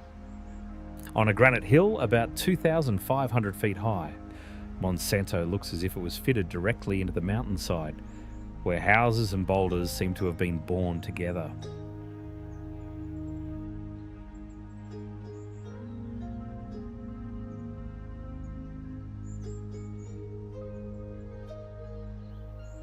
From almost any small lane in the village, you can look out to a horizon stretching toward the Spanish border, making the whole place feel like a stone balcony hanging above the world.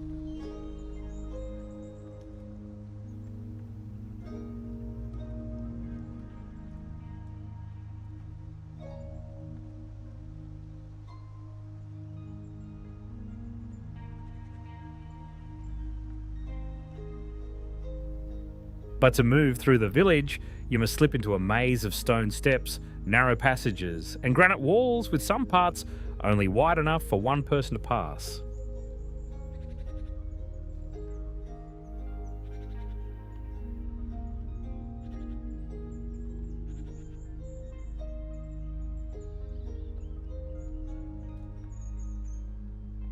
That powerful setting is exactly why the place was once given to the Knights Templar in the 12th century to build a defensive system that was almost impossible to break.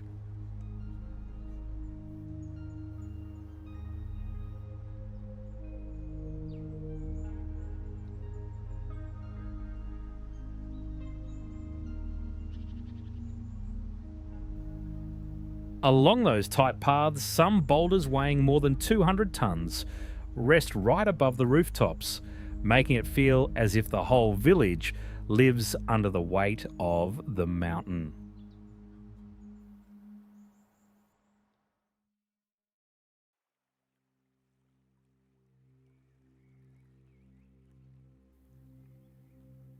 Perhaps that is why, for preserving such an unchanged life among stone, wind, and time, Monsanto was honoured in 1938 as the most Portuguese village in Portugal.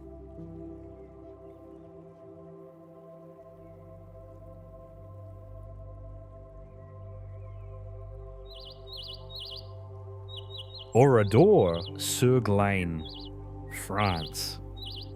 Once a quiet trading point in central France, this town later became a silent scar deeply marked into history.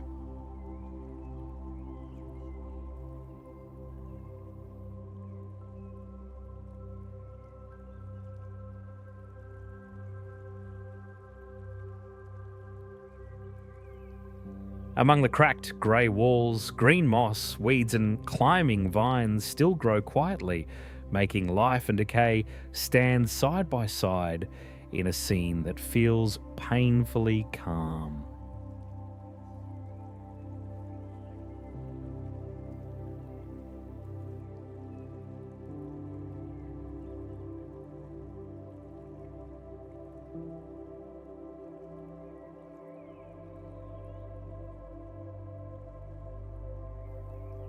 Along the old streets, tram rails still lie across the road, while signs for the bakery and pharmacy still hang in place as if waiting for a morning that will never return.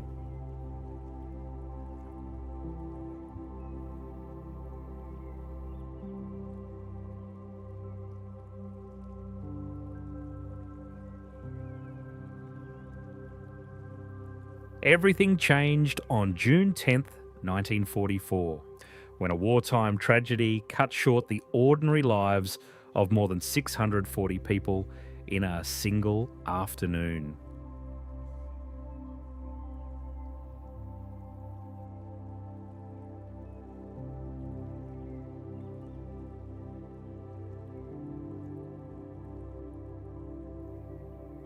After the war, Charles de Gaulle chose to leave the ruins untouched instead of rebuilding them, so the town could remain a national memorial to memory and loss.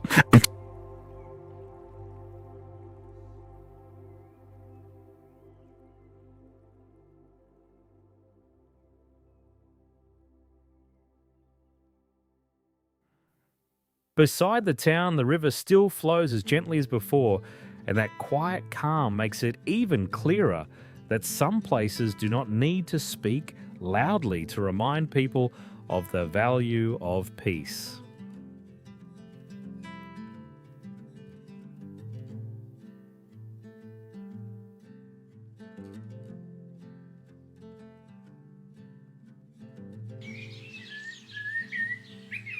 Rock of Cashel Island. Rising from the grass like a crown of stone, this place was once the seat of the kings of Munster and the greatest sign of power in the region before the Norman invasion.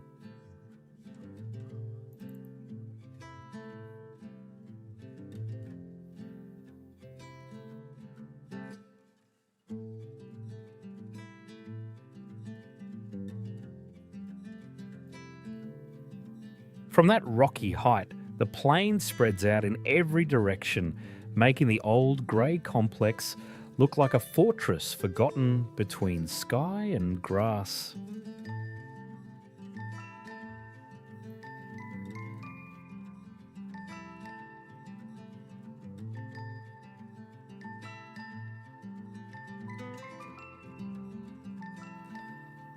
Hidden among the ancient stone stands Cormac's Chapel, where rare Romanesque wall paintings have survived for nearly 900 years.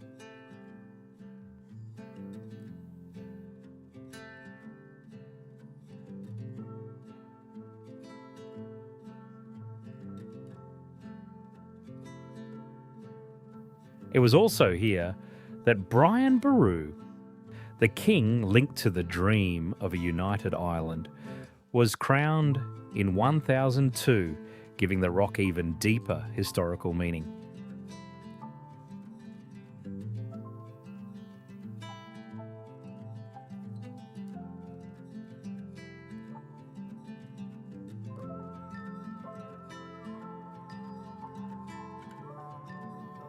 Then in 1101, the royal fortress on the limestone outcrop was given to the church and slowly became a major religious centre with a beauty that feels both bare and sacred.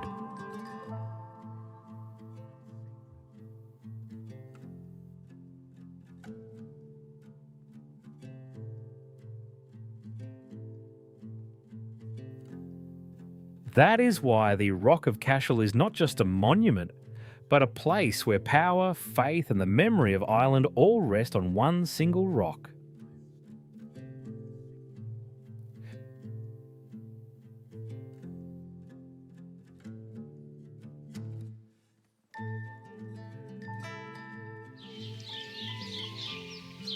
Aogashima, Japan.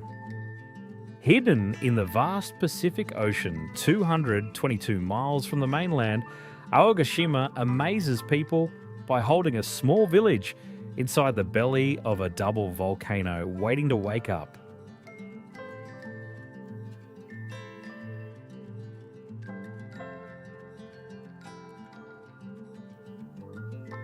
Entering this natural prison feels like a life or death gamble, because the only fragile port is often attacked by roaring waves, making the chance of safe docking less than 50%.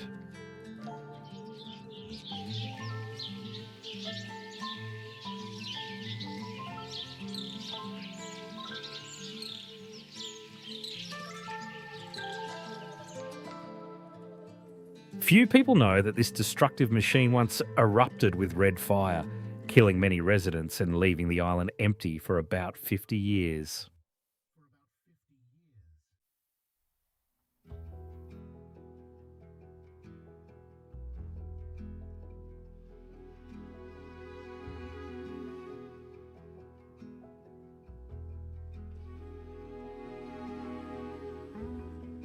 Strangely, the people who returned now use that same breath of danger, placing food into steaming underground cracks to cook their daily meals.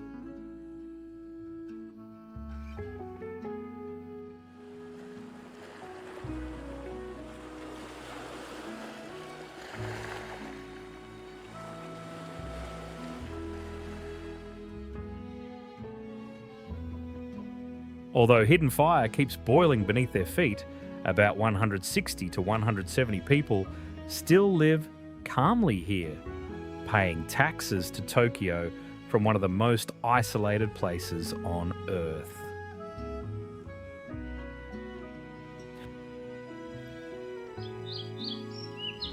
Monemvasia, Greece. Separated from the mainland after a devastating earthquake in the year 375, this giant 984-foot limestone fortress became an orphaned island in the sea.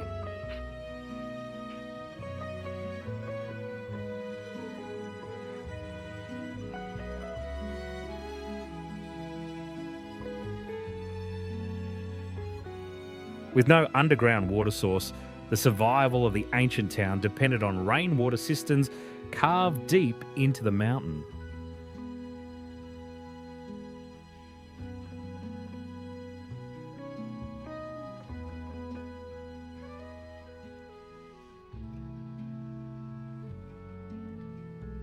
People clinging to this barren rock had to endure furnace-like heat and destructive salty mist for more than 1,500 years.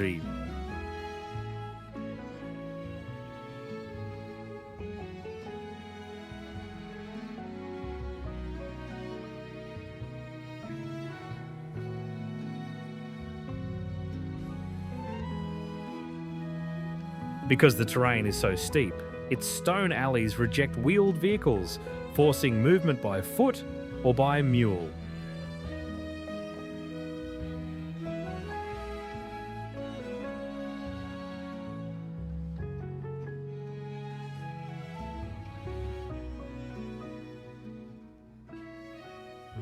Narrow and fragile, the only path to the mainland became a life or death trap that could choke any army daring to invade.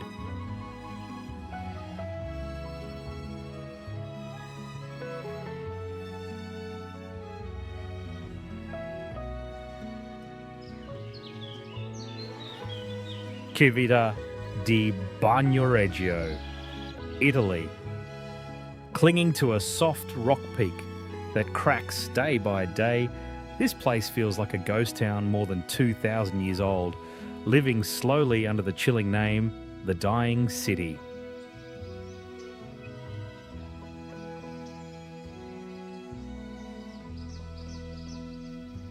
When winter fog covers the valley, the whole town seems to leave the ground and float on a sea of clouds, while only about 15 residents remain among old stone silence and stray cats.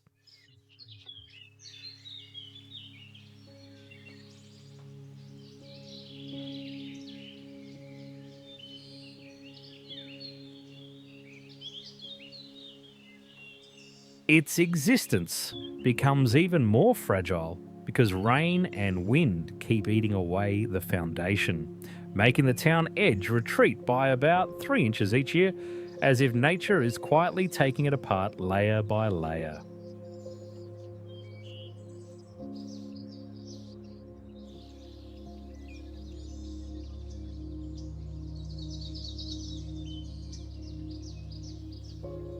Beneath the old streets, there is also a network of tunnels and water wells carved in ancient times, which once helped people survive, but now makes the ground more hollow and weaker.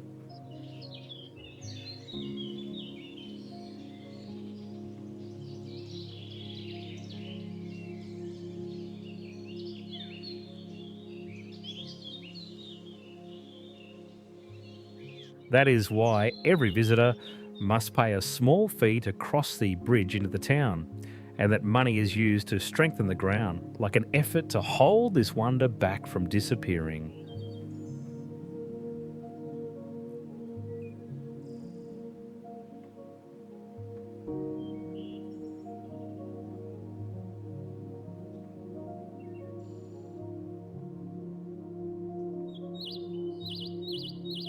Uros Floating Islands, Peru.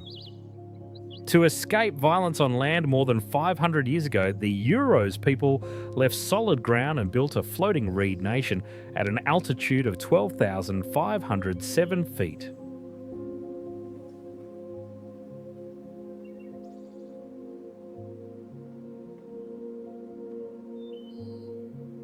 The strangest thing is that when families can no longer live together, they can saw the island in half, pull up the anchors, and let their own territory drift to another place on the lake.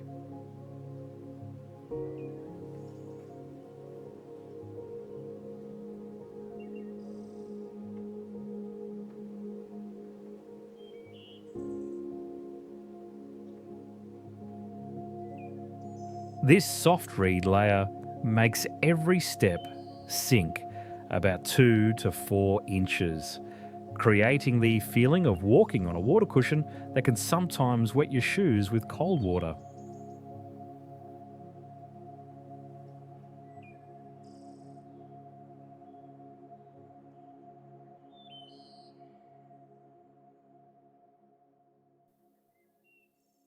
Life here is also harsh because the air is about 35% thinner than on low land, with burning sunlight in the day and deep, cold at night.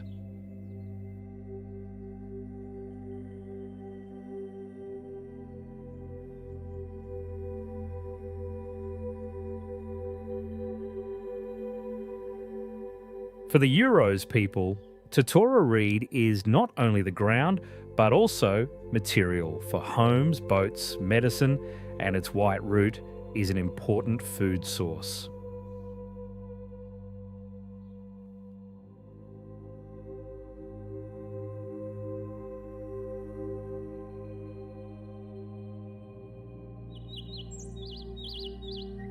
Saint Michel d'Aiguille, France.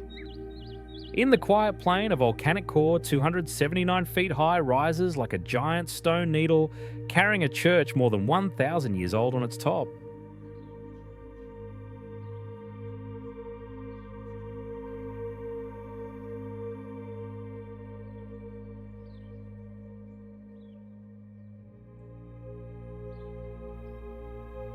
This windy place once hid an 11th century treasure chamber behind a small wall near the altar until the secret was discovered in 1955.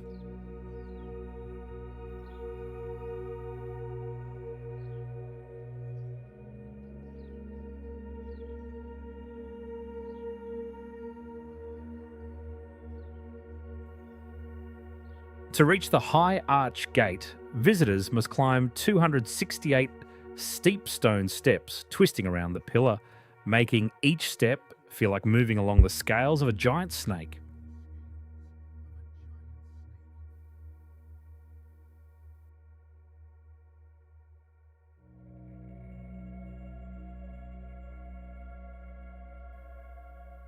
The church is dedicated to Archangel Michael, a saint often linked with high places, so its dangerous height makes this sacred feeling even stronger.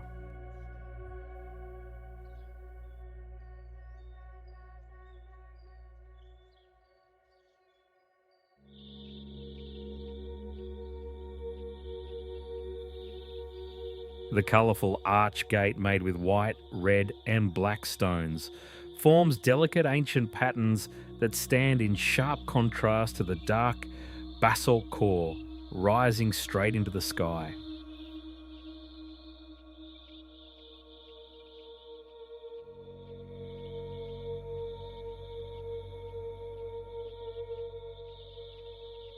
Hermitage of San Colombano, Italy.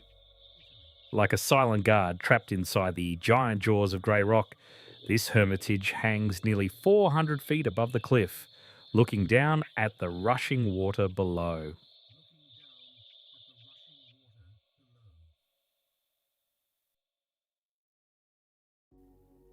It was once a refuge for hermits who cut themselves off from the world until 1782, and it still feels like a lonely fortress of faith clinging to the stone to survive.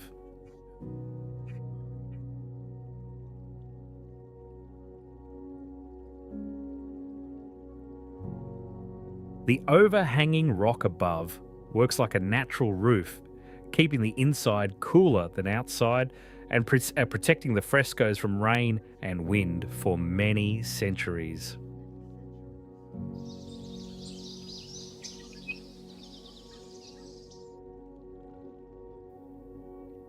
The first signs of hermit life here appeared in 753, but the brick and stone hermitage seen today was completed many centuries later.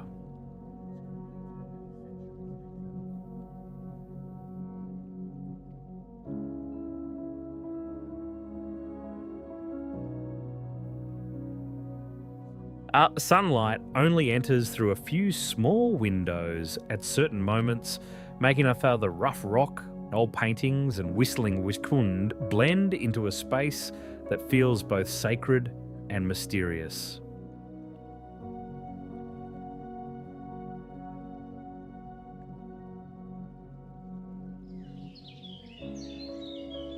Hadza camps near Lake Ayasi, Tanzania. Near Lake Ayasi, the Hadza still live by hunting and gathering each day, like a surviving memory from a time before people farmed the land or stored wealth.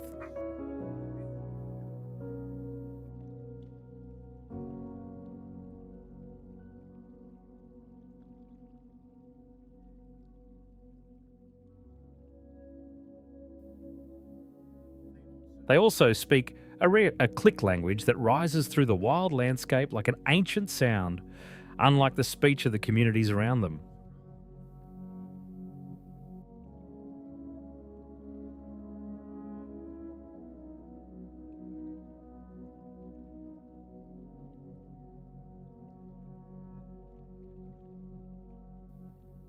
During the rainy season, these resilient people shelter inside giant baobab hollows or build grass huts in only a few hours, then move again when food sources change.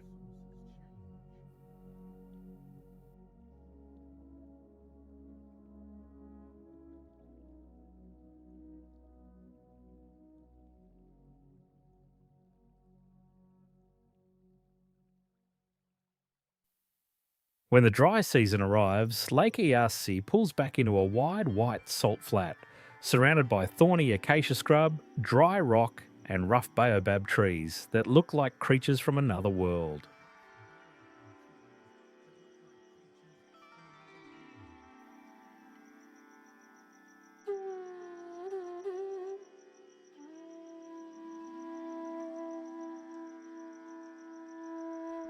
In that harsh land, they have no chief or absolute leader, but live in a deeply equal society where decisions are held together by agreement.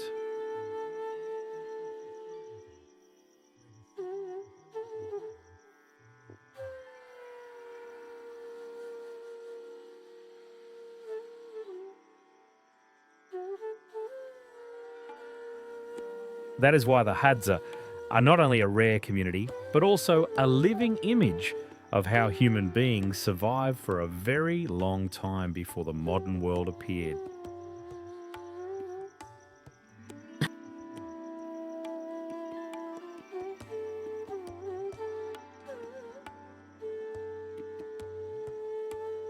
Kayan villages, Myanmar, and Thailand. Can you imagine carrying about 44 pounds of metal around your neck for almost your entire life?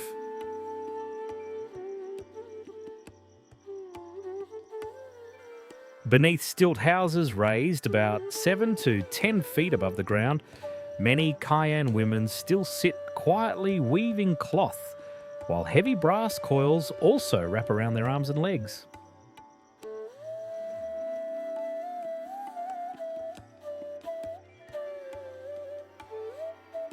What shocks the world is that their necks do not truly grow longer because the weight of the coils pushes the collarbone downward and creates that unusual look.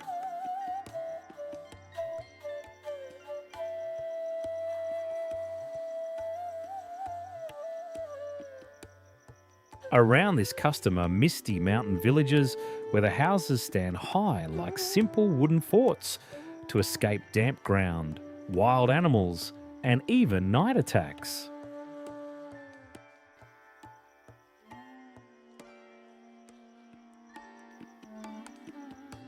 This journey begins when girls are about 5 years old, and as they grow, the old coils are replaced with longer ones as part of growing up.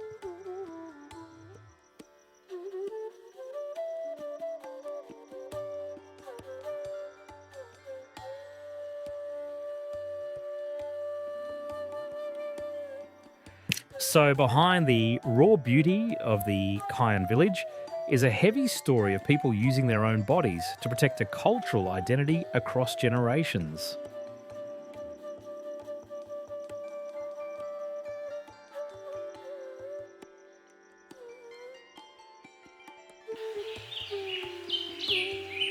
Khoi Kai of Vietnam.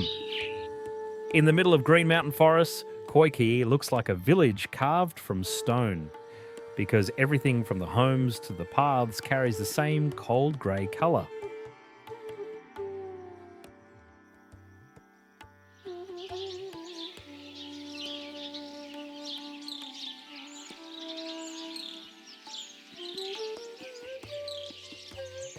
Each house has two clear levels, with the lower floor for animals and tools and the upper floor for living, which helps keep the inside cool in summer and protected from wind in winter.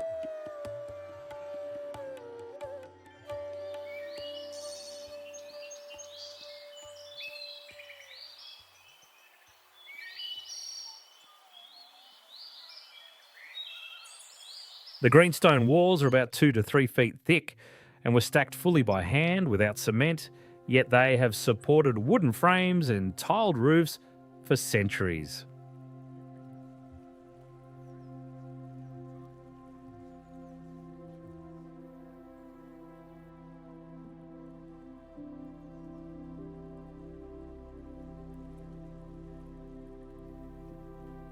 Not only the houses, but also the fences, lower spaces, stoves, and even stone mills were made from rock, making the whole village feel like a living fortress.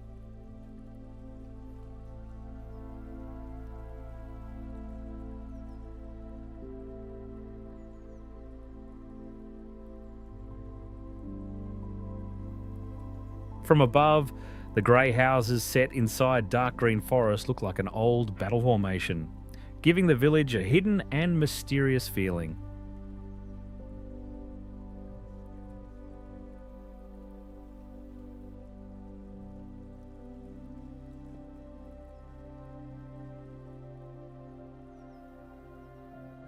When moss covers the old walls and the stone lanes shine after rain, the whole place turns quiet and haunting, like an ancient maze that is still alive.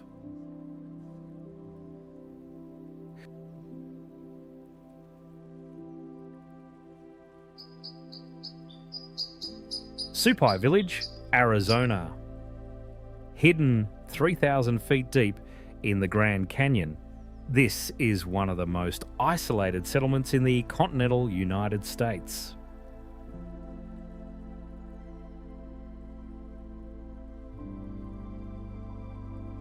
The local post office still relies on mule trains to carry mail and supplies across the steep canyon trails, keeping the village connected to the outside world.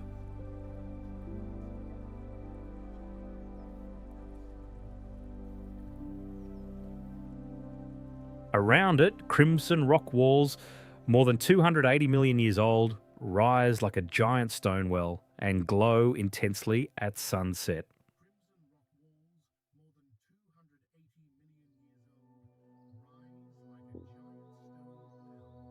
Because there are no roads, even household trash must be packed and flown back out by helicopter to help protect the canyon environment.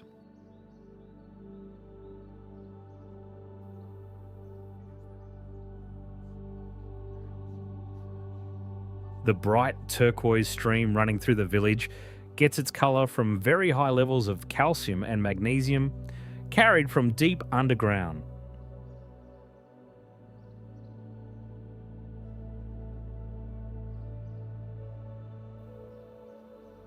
In this oasis with no cell service or internet, the sound that replaces modern noise is the wind moving through the canyon's rock crevices.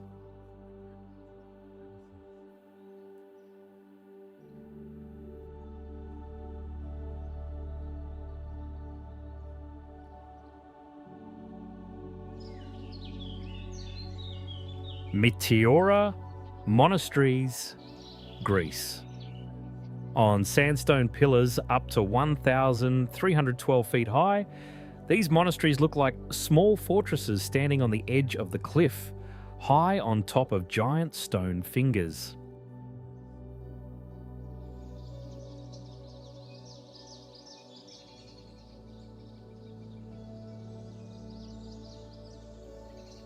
From a golden age with 24 active monasteries, only 6 remain today, making this rocky land feel like a monastic world, slowly shrinking among clouds and wind.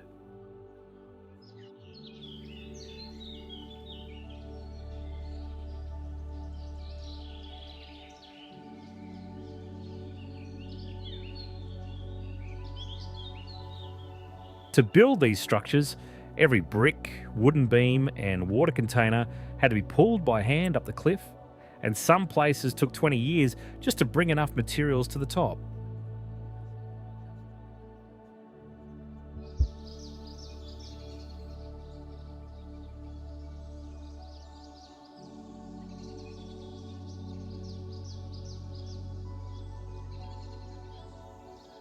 What feels frightening is that the walls are not set safely back, but built right beside the cliff edge, so from below the monastery looks as if it grows straight out of the rock.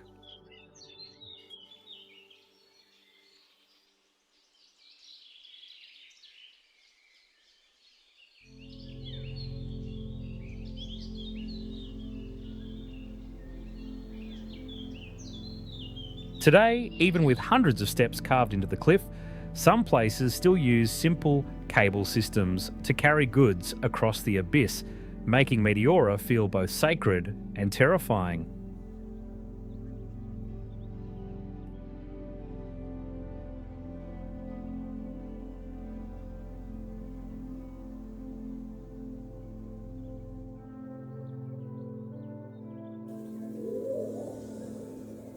Meteora Monasteries, Greece. On sandstone pillars up to 1,312 feet high, these monasteries look like small fortresses standing on the edge of the cliff, high on top of giant stone fingers.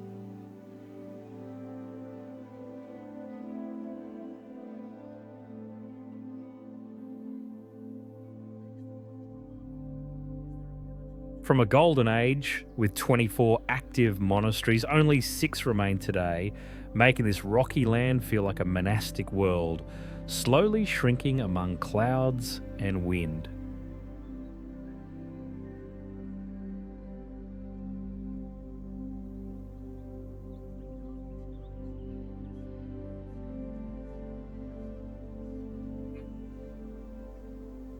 To build these structures, every brick, wooden beam, and water container had to be pulled by hand up the cliff, and some places took 20 years just to bring enough materials to the top.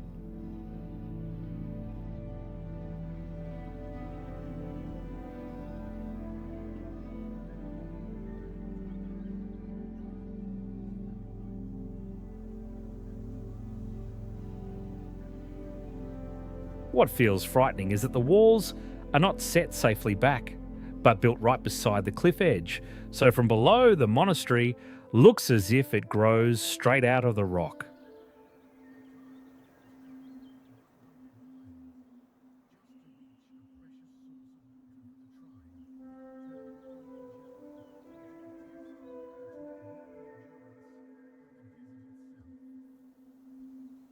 Today, even with hundreds of steps carved into the cliff, some places still use simple cable systems to carry goods across the abyss, making Meteora feel both sacred and terrifying.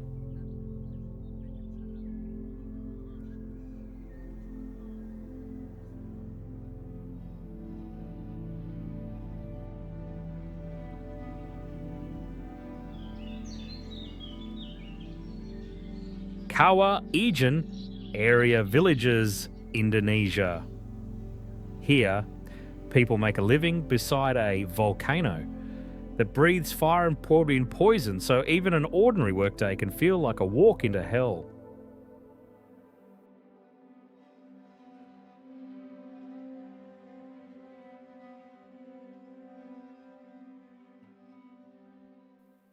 For that reason, Miners still force themselves up a crater wall nearly 1,000 feet high through air that is hard to breathe, showing endurance that feels almost beyond the limits of the human body.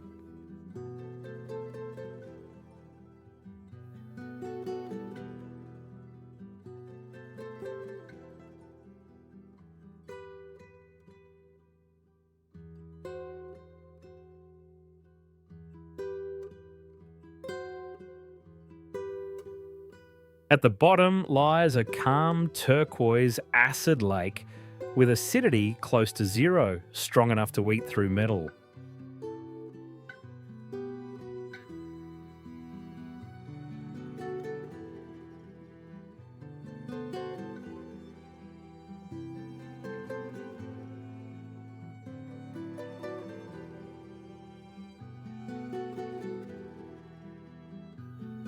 When night falls, sulfur gas bursting from rock cracks at about 1,000 to 112 degrees Fahrenheit catches fire and rises as blue flames up to about 16 feet high, turning the whole mountainside into a scene that hardly feels like Earth.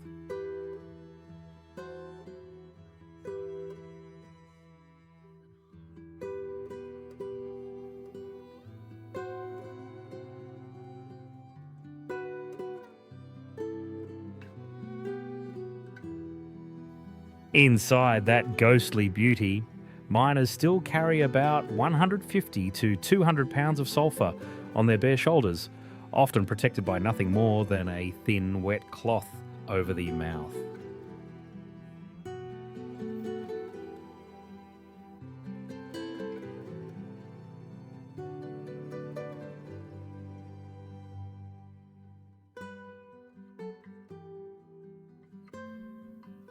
That is why this place is not only overwhelming for its unreal beauty, but also a reminder that behind every bright yellow block of sulfur stands quiet sacrifice and very costly human courage.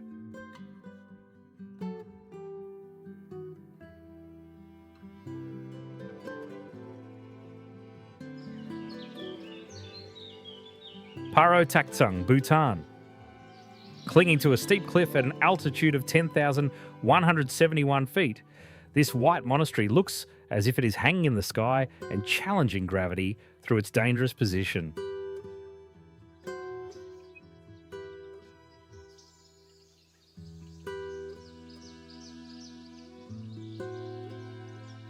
When fog covers the cliff, the golden roofs rise out of the sea of clouds, making the whole monastery seem to leave the earth and float into another sacred world.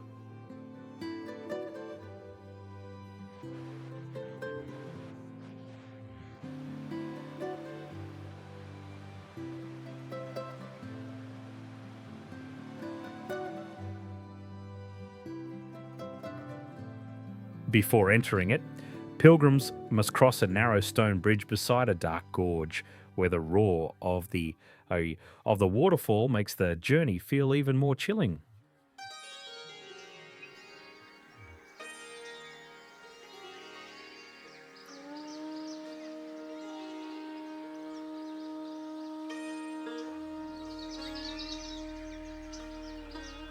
In 1998, a major fire burned almost all of the wooden structure, but local people still carried materials up the cliff and rebuilt this wonder over 7 years. Right.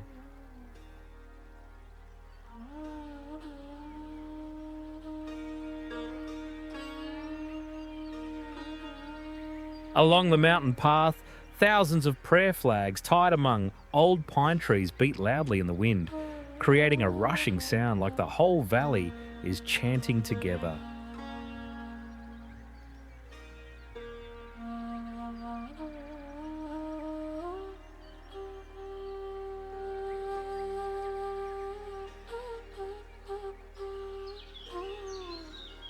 Asaro area near the Asaro River, Papua New Guinea. In the cold mist of the Asaro Highlands, men covered in grey mud, wearing giant clay masks and raising long bamboo fingers, appear like spirits rising from the riverbank.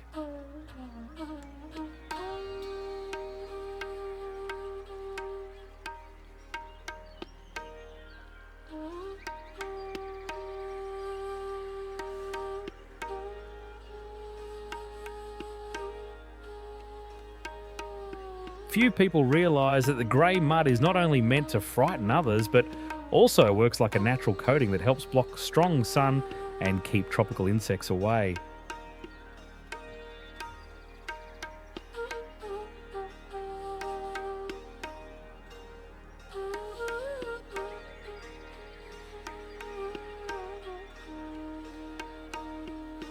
More than that, the Asaro once turned that terrifying appearance into a psychological weapon, using spiritual fear to weaken their enemies instead of rushing into direct fighting.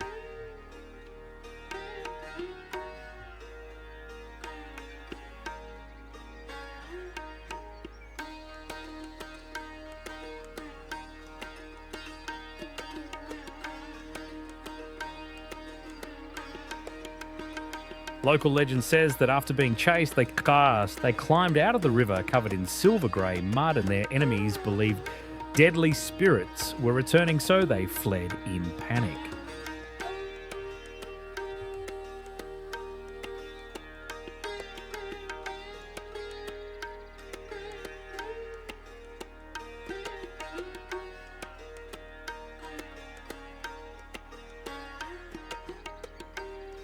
From that story came the giant masks, weighing about 11 to 22 pounds, turning each performance into a test of strength and endurance for the man wearing it.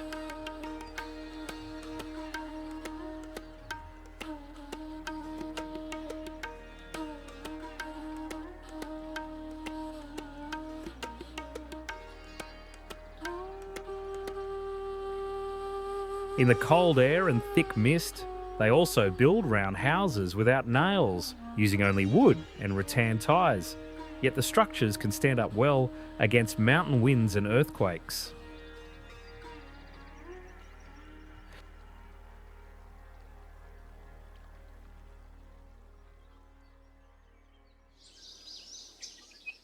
Wooden churches of Arkhangelsk, Russia. In the frozen taiga forest near 64 degrees north, these wooden churches look like fairy tale castles, standing for 300 to 400 years without a single iron nail.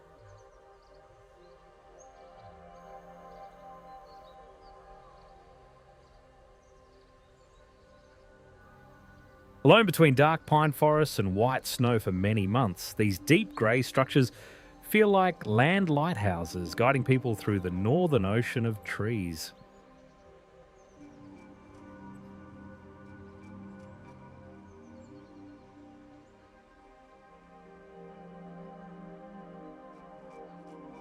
The most magical detail is the thousands of aspen shingles called lamesh on the roofs, because after years of rain, sun and frost, they turn metallic silver like bright scales under moonlight.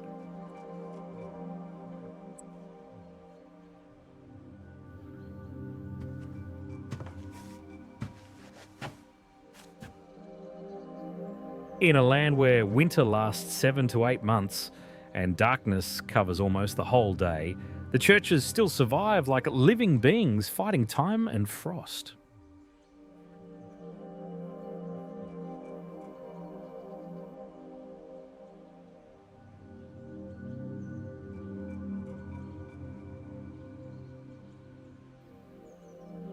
When the white nights of summer arrive, endless sunset light covers the silver wooden roofs, while winter turns them into powerful dark shapes standing out against the white snow.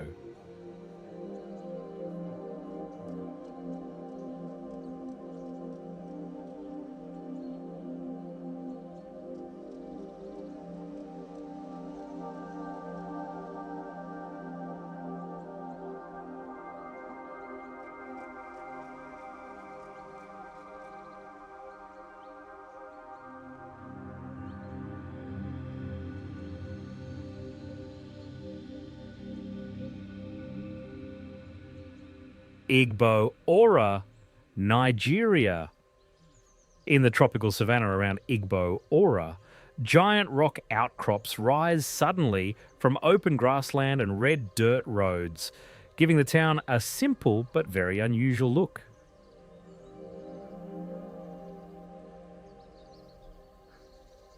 Because families here so often have twins and sometimes even triplets. Many brick houses keep being expanded, with extra walls added again and again to make room for growing generations.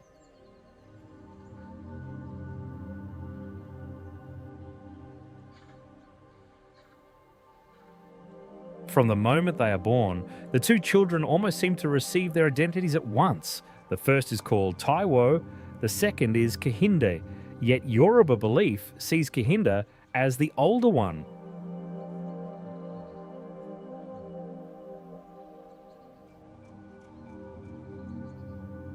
When you walk through town, it can feel as if the whole place has been copied because twins of all ages appear everywhere and often wear matching clothes.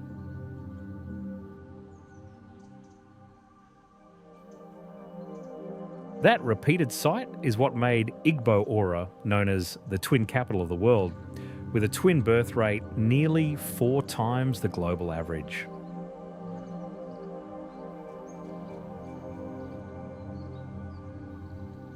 For the Yoruba people, twins are also sacred, so if one child dies, the family may carve an Abeji figure and care for it as if part of that spirit is still living with them.